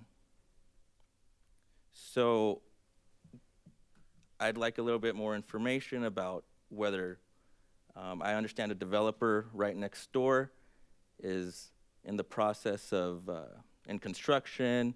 Is the developer there building houses along Ethanak gonna help with this? Is this something we need to put on our CIP list? But it's a huge priority. What are your recommendations, Director?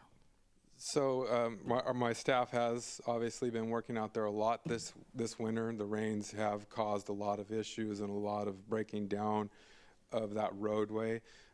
We have and are planning to go out there and do a blade seal on that section. We don't want to put too much more effort into that roadway because the developer is actually going to be taking that whole roadway out from Sotelo all the way to just north of McLaughlin.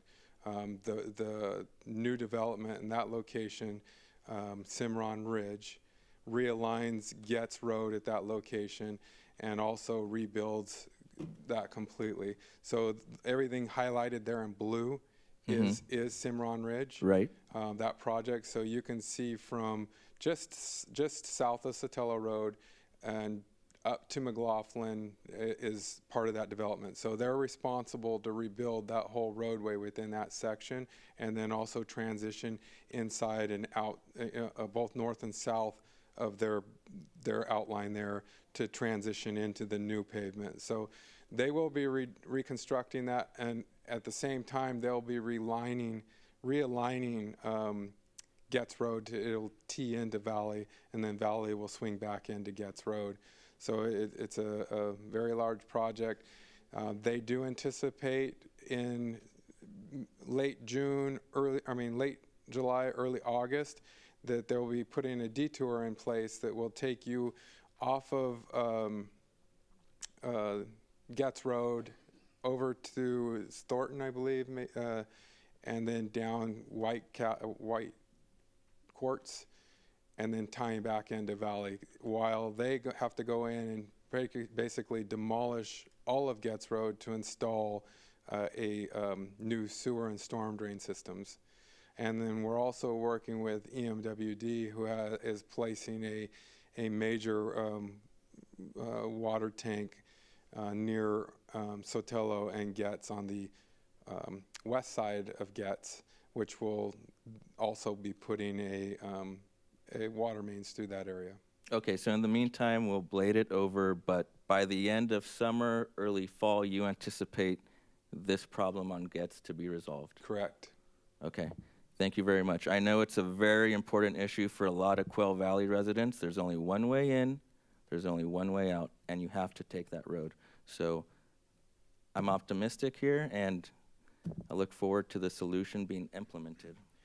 Nick, real quick, while that slide's still up there, there is that section that's just below the word Sotelo. And is that City of Paris responsibility? That's correct. Everything in the kind of east of that or west of that blue dashed line, the blue dashed line represents our city boundaries. So you can see there's a gap between Sotelo and then there's a long segment of roadway, and then you leave Quail Valley for maybe half a mile, you get into Paris, and then you go back into Menifee. It's unique. But Mayor Zimmerman, thanks for bringing that up, because I actually forgot one more thing. As you're going down Getz Road, this is a very dark, hilly area. So after you're done driving through this, you have to go and turn on your headlights and drive through the hills. I always have my high beams on whenever I'm brave enough to drive through this road. I put my high beams on, and I understand we're putting solar lights in Quail Valley. Is there any funding left, or do you anticipate putting some solar lights here on Getz Road where there's the dark hills? Yeah, so great question. We are working through the Quail Valley solar lighting. We are working with KernCog or WRCog for potential funding, grant funding. There's anywhere between $135,000 to $146,000 in funding that we can utilize to acquire solar street lighting. So as part of that, we're trying to leverage the Quail Valley project so we can extend solar lighting, and we would add this little segment to that project. We just wanted to point out see on the slide on the left where it changes from a dark pavement to a lighter pavement. That area is the city boundary. That's a recent resurfacing project that we did, and that's about where the city's boundary starts. Okay, so the solar lights would go from that boundary Going south. going south. Yep. Okay. Okay, thanks. And the developer, is he planning on putting in lights on the rest of Getz Road down here? Everything adjacent to his property. would have Everything lights. adjacent there, Yeah. some street Yeah. lights. Okay. Yeah. Thank you for that clarification. And same thing with the Quail Hills project. They would be required to put lighting adjacent to their project as well.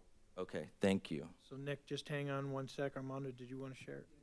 Just real quick, I think we see the need to maybe have some conversations with the city of Paris and see if they're willing to include some of these improvements in their CIP and see how that goes. But as of now, we really don't have any mechanism or the ability to be able to go in there and make the fixes unless we go in there and request that they do that. It'll be a little bit tough because they have no developments out there, so that might be something that is not a high priority for them. But we can begin those discussions with the city of Paris. All right, Mayor Pro Tem Carwin was in the queue real quick. Thank you. So the length of that Cimarron Ridge project, are they going to do both sides of the street? They typically have to do their half plus 12 feet. So, but we're realigning the whole roadway. So yes, they're going to be pretty much redoing the bulk of the roadway. Does the city boundary run down the middle of the street like it does in Ethonac? Yes, as you move further north, the city boundary end up turning right down the center line. I think as you get towards McLaughlin area, it then shifts to where the city boundary runs right down the center line of Getz. So when the developer is going to come in and do all of their work on that roadway that we're anticipating, it's going to be the full roadway? Because it's if it's all within our city, yeah. What about that part where it goes down the center line? What happens there? Their side's pretty much widened, I believe, from McLaughlin all the way to Ethonac. They've already have development on the west side of Ethonac, or Getz at that location. Okay, thanks. Councilmember Sobek. Yes, thank you, Mayor. I was just wondering if you could add something to the list that we can look at, and that would be Antelope north of Newport Road, where Antelope goes up to the Oasis. It would be the west gate of Aldergate. So Antelope to Aldergate on the west side. If you could check that Antelope section. For street. Yes. For street widening. Yeah, not street widening. Pavement management. Pavement. Pavement management. If you could look at that.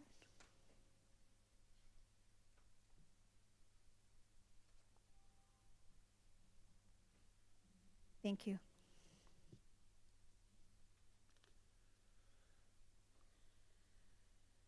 Ready to move on? Ready.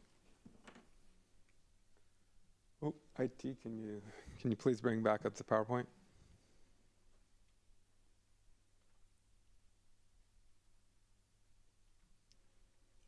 Forgot where I left off. Okay, so there's a total of 3 new projects and then 8 projects requesting funding. We have 34 projects in total.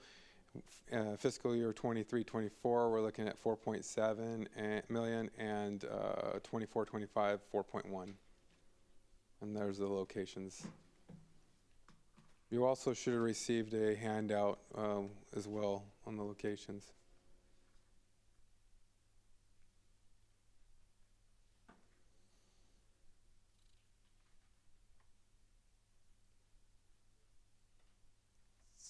So this is the new locations for the 23-24 slurry seals. The ones in the darker or green is a Cape seal. The ones in a lighter green are a Surrey seal.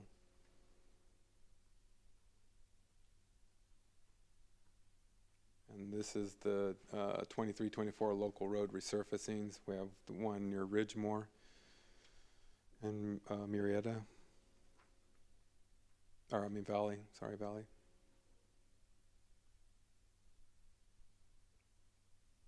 And this is the slurry seals for 24-25. Again, the darker greens are Cape seals and the lighter greens are slurry seals.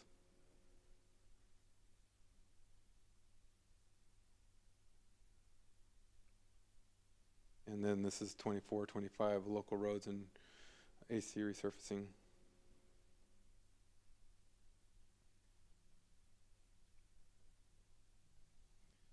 This is our pavement management program report up to date. We're proposing $250,000 in 24-25. Right now it's unfunded, but like I mentioned earlier, we're looking to come back at mid-cycle to fund that program. So now moving into drainage projects for both fiscal years. We have 2 projects. One of them actually is new. They're both these projects are being funded in various grants. One's both being through the Riverside County Flood Control District. The Garbani Road drainage improvements is right there adjacent to the Menifee Valley Middle School. There's a Arizona crossing that we're proposing to put into a box culvert, and then the SDA 8A is a drainage project where we have an issue with a detention basin that retains water year-round and sometimes spills over. This is the location of both those. So there's one new project, total of 3 projects being proposed, and there's 10 total in the area. The other program is a catch basin retrofits. We have to start working towards retrofitting all of our catch basins to meet some of our permitting requirements. So this is the Garbani location where you see that concrete Arizona crossing. And this is the line extension for that basin that's on the left-hand side of the screen. You can see there's a water ponding in the bottom of that basin. That water sits there all year long, so we're looking for ways to drain that. And now moving into the public facilities, I'm going to turn this section over to Bryce because the majority of these projects are within his realm, other than the Civic Center parking lot where we're adding additional funding, and then fire station number 68, we're looking at a phase 2 project.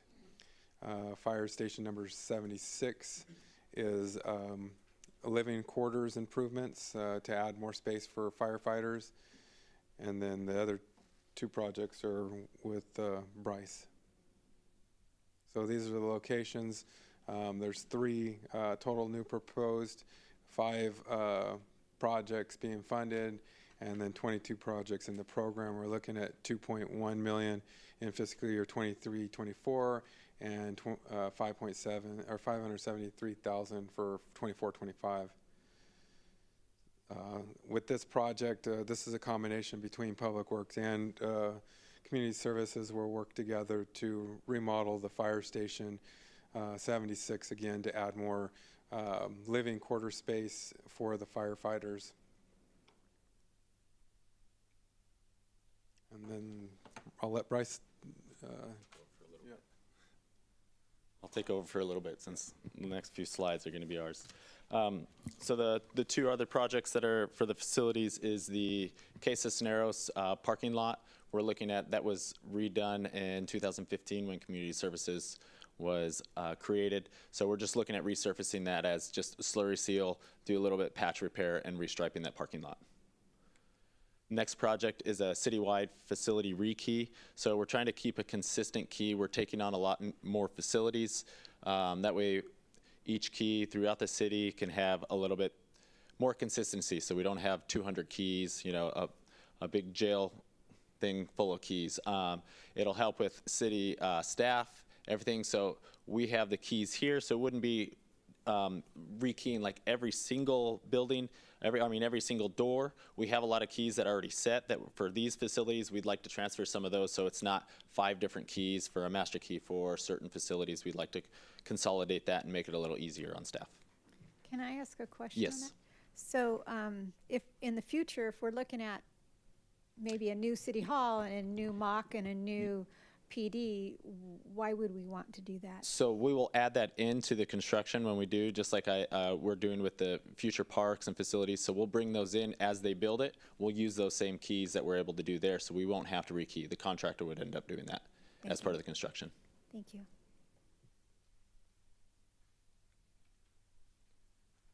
If that's all your questions with the facility, I'll move forward with the parks.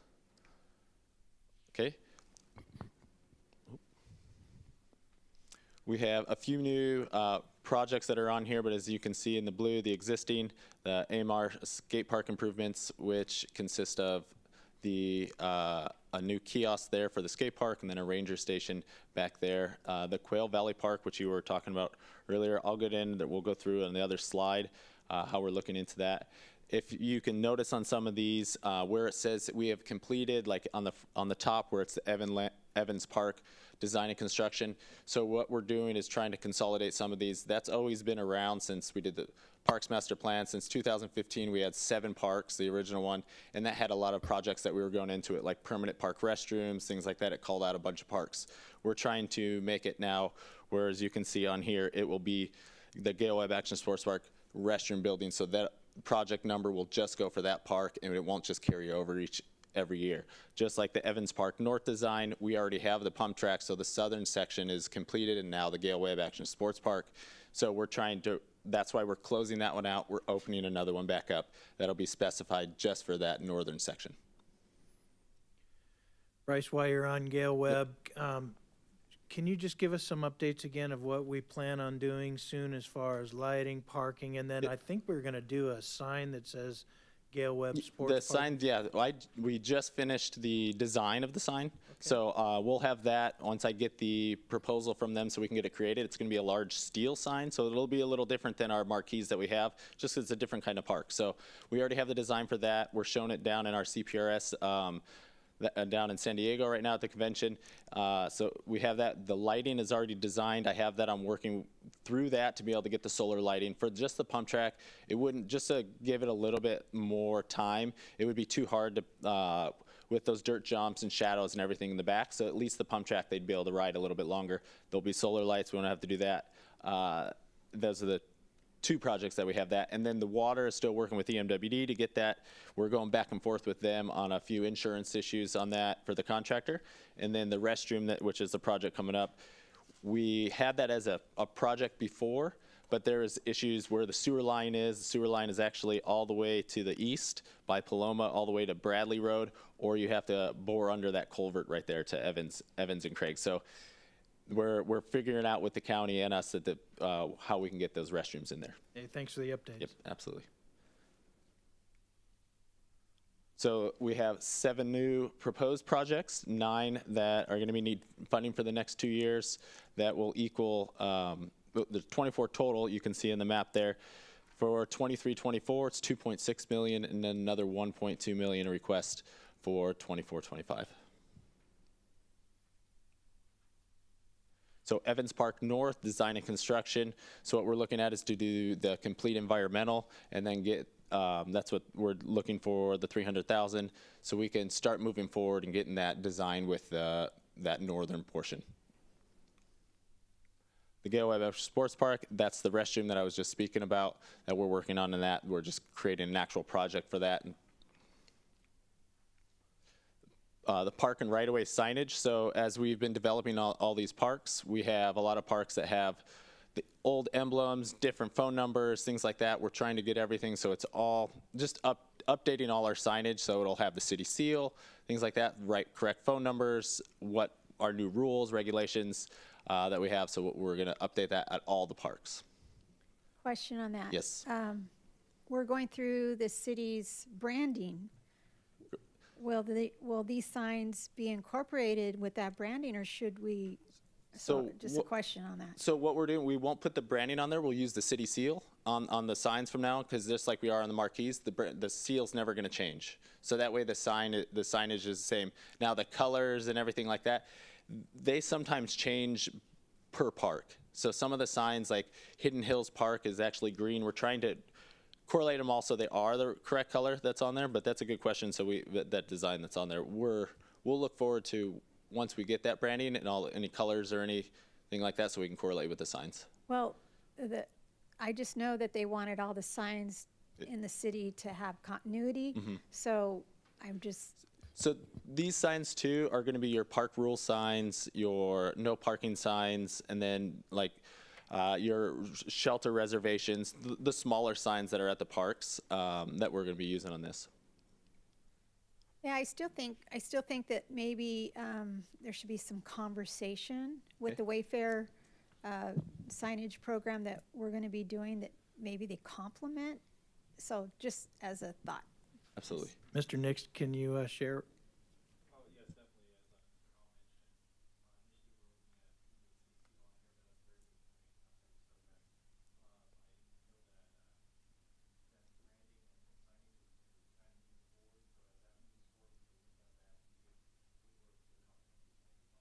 Just compliment however best you feel. So that's just a thought that I had.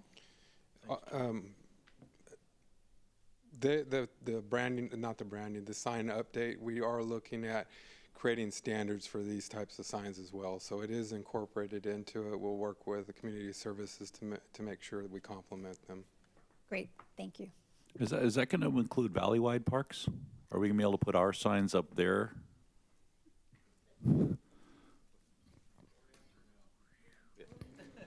Short answer, no. Those are not our. So there will be Our parks property. that don't match within the city because they're operated by valley-wide. Yes, we will be doing all city-maintained parks.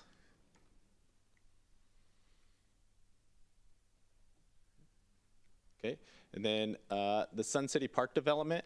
So that is in Sun City, which is a well-needed park that's in there. It's behind the Lutheran Church. So we have, as you guys know, we have actually received notice of the grant that we had to acquire that land. So that's a plus on that. So that $600,000 is to develop the park now. It will be age appropriate, walking trails, workout equipment for the residents in that neighborhood. And has the church agreed to let us use the parking lot? Yes, including in that is with the parking lot, correct? That's huge. That's just huge for that area of the city. It will be used heavily. Because there's a lot of, because you have a park in a city, it will bring up higher standards for less desirables to live in that area of the city based on California state standards. So Yeah. I'm just going to put it that way. Yeah, so we'll have the easement of the parking lot, and it won't be the whole parking lot, but we do have a section of the parking lot that we're able to, that'll be in when we acquire the land. That's for the park. I know that this is not a discussion about design, but it's going to take 10 years for the trees to look like they do in this picture. So when we put this in, can we get some shade over the benches? It Because depends it's going on to where be you're taking the photo from, how big it is. Yes, absolutely. just to make sure there's shade spots right when the thing opens up. Otherwise, people are going to burst into flames Yes. out there. And that's, as you can see in the workout in the middle, that's our goal is to cover that entire thing. So it would just be just like we do at Remington Park or things like that. So it's completely covered in the shade. Oh, I see the cool benches there, like a canopy over the bench, so you could sit there in they the shade sell as ones. well. We even put some at Lazy Creek that have similar shade sails that's built into the bench. Right, thank you. Quail Valley Park. Now, this is what we're looking at as getting a grant to be able to, it's a 50% match grant on this. So the whole project we're looking at probably about 1.5. We're looking for 500,000 this year, 250 next fiscal year. The reason we're putting this in as a placeholder for Quail Valley, and then we are hoping we're working with the HOA there to be able to give us that land, no cost or anything. If they don't or anything like that, this money will stay for something in Quail Valley that we're going for. So we have a couple other lands, some other land that we're doing it, but this is our main priority to be able to produce this park. So that's definitely needed there in Quail Valley. Bryce, there's a green boundary line, but what about the other portion of that HOA park? Is that not a park? There is a portion, this is what we proposed for the park section. There is an area that's open space to the left, and that's what we're talking with the HOA as well. If we do acquire that, it would just be like walking trail, something like that. Something we can't develop because of how it is, but we would definitely, we're looking at something to take that on too. Yeah, thank you so much for looking into that. This would be a huge win for Quail Valley, Yes. one of the only communities that doesn't have a park. So thank you for looking into that, and thanks for communicating with the HOA. Yeah, and they want to get it used for the community. I mean, obviously it was a soccer field. There's irrigation that was there before. So, I mean, it would have to be completely renovated, but there's definitely opportunity for something there. Thank you. The next one is for La Ladera Park enhancements. There's 3 different projects that we're looking at here for between the 2 fiscal years. We combined them all as one. The first year will be the shade cover for 24-25. That's what that $200,000 is, to cover that playground. It's completely open. In the summer times, we're trying to cover all our playgrounds. That's one of the last ones that we need to cover. And then what we're looking at the next fiscal year is just a reseal of the parking lot, like we've been updating at all of our parks, and then adding another baseball field there, making the one larger, and adding the sports field lighting to add to our lit fields that are here that we definitely heavily used. We looked at possibly you could put like a 3rd baseball field, but because of the size of the parking lot and the street parking, we think that two ball fields that are good for that would definitely be good for that park. So that new field, is that going to be baseball, full size? So that's baseball. It's not full size. It would be age required. You know, it goes about 200 feet out, a little less, I believe. Would that be a 60-foot pitching mound or 45? It would probably be 45 there, depending on it is. I mean, I know 11, 12 U's at 54 feet, and then up is 60 feet. The 60 feet wouldn't be able to play there, but there is a lot of high volume of the younger players that are here that would be able to use that, especially with the lights. And then the last one is the public arts in the park, going with the strategic plan goal, a unique identity. So just adding something different to our park. So when people come to the parks, when they're walking around, it calls out that this is Menifee with different kinds of art in the park. And then what we're looking for is 50,000 this year and 50,000, or 50,000 23-24 and 50,000 for 24-25 to put out of various different parks. That's all I have for the parks. Before you leave there, what is I didn't see a slide here because it's an existing project, the Peterson Park dog expansion. Oh, yes. So what we're looking at, that's been in it was called out in the Parks Master Plan to expand it. So we're looking to expand the fencing in there to make the large dog park a lot larger, and then also the smaller dog park that there's that DG just to the west of it. So we can just enlarge the fence, add some new amenities in there, add some new drinking fountains for them. So that's what we're looking at doing. So that would require shortening the track a little bit to expand it across the track. What track are you? Well, there's the walking trail. The walking trail that goes around. No, so we're able to go with the contour of that. It would take away some of the planter that's there because you're able to move along that, but it would be usable with the dog. So the track would still there around that. So we're going to work where that planter is. All right, thanks. Yep.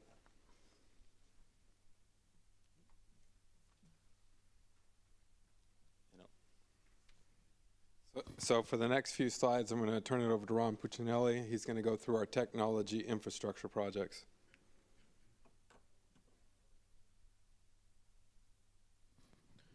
Thank you. I have about 500 slides first. No.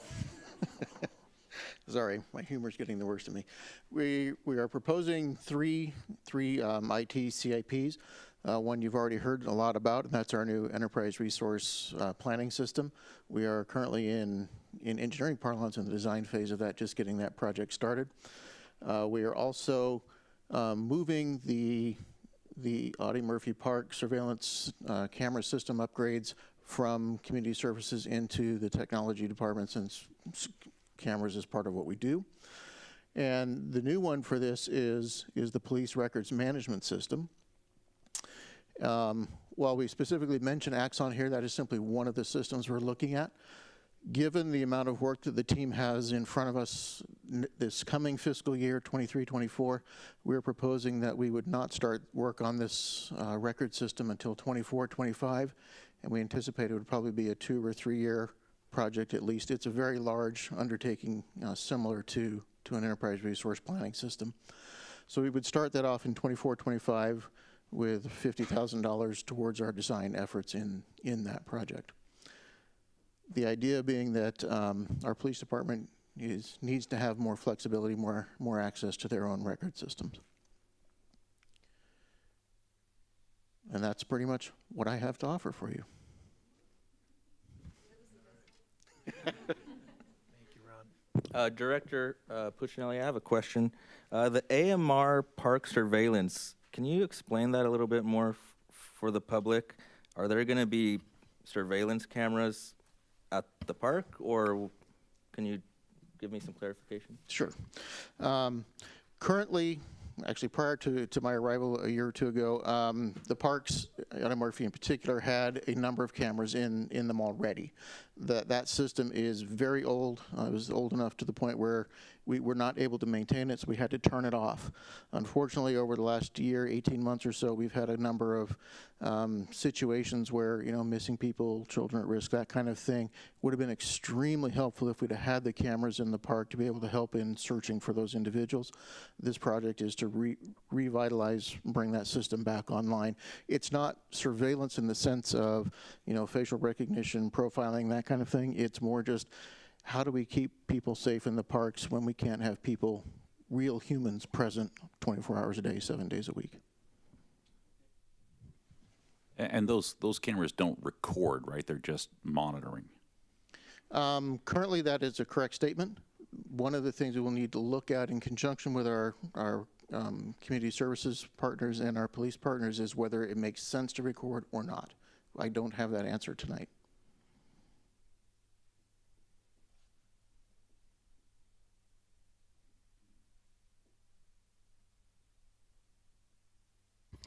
Okay, we're nearing the end of this. Oop, I went too fast. So this is a list of some of the projects that we're anticipating to receive some sort of grant funding, whether it's state, federal, or regional funds. You can see in fiscal year 23-24, we're looking towards $12 million in funding, and then fiscal year 24-25, $5 million. We anticipate by mid-cycle next year that $5 million will go up, because we're constantly applying for grants, and we'll bring that back at next mid-cycle to show how much more funding we are able to secure to leverage our local dollars. So with that, I'd be happy to answer any questions. Bryce? No. Council members, do we have any more questions for staff before we wrap it up? Mayor, just a comment. Comments? Here. Just a comment that I hope that our residents see the investment that's being put into our city that we're doing, because this is huge, the amount of work that we're doing as a city. So I just thank you to staff for really looking at all of the areas of the city and trying to make our roads safer, our parks better, and looking forward to these projects being done. Thank you. Yeah, I think we all agree with that. Before we adjourn, if there's anyone in the audience that would like to give a comment, this is an opportunity. We got a little bit of time. All right, hearing none, we're going to go ahead and adjourn, and it is now 5:09, and thank you, everybody, for being here, and we will reconvene at 6 p.m. after our closed session. Mayor, we have a closed session. Yes.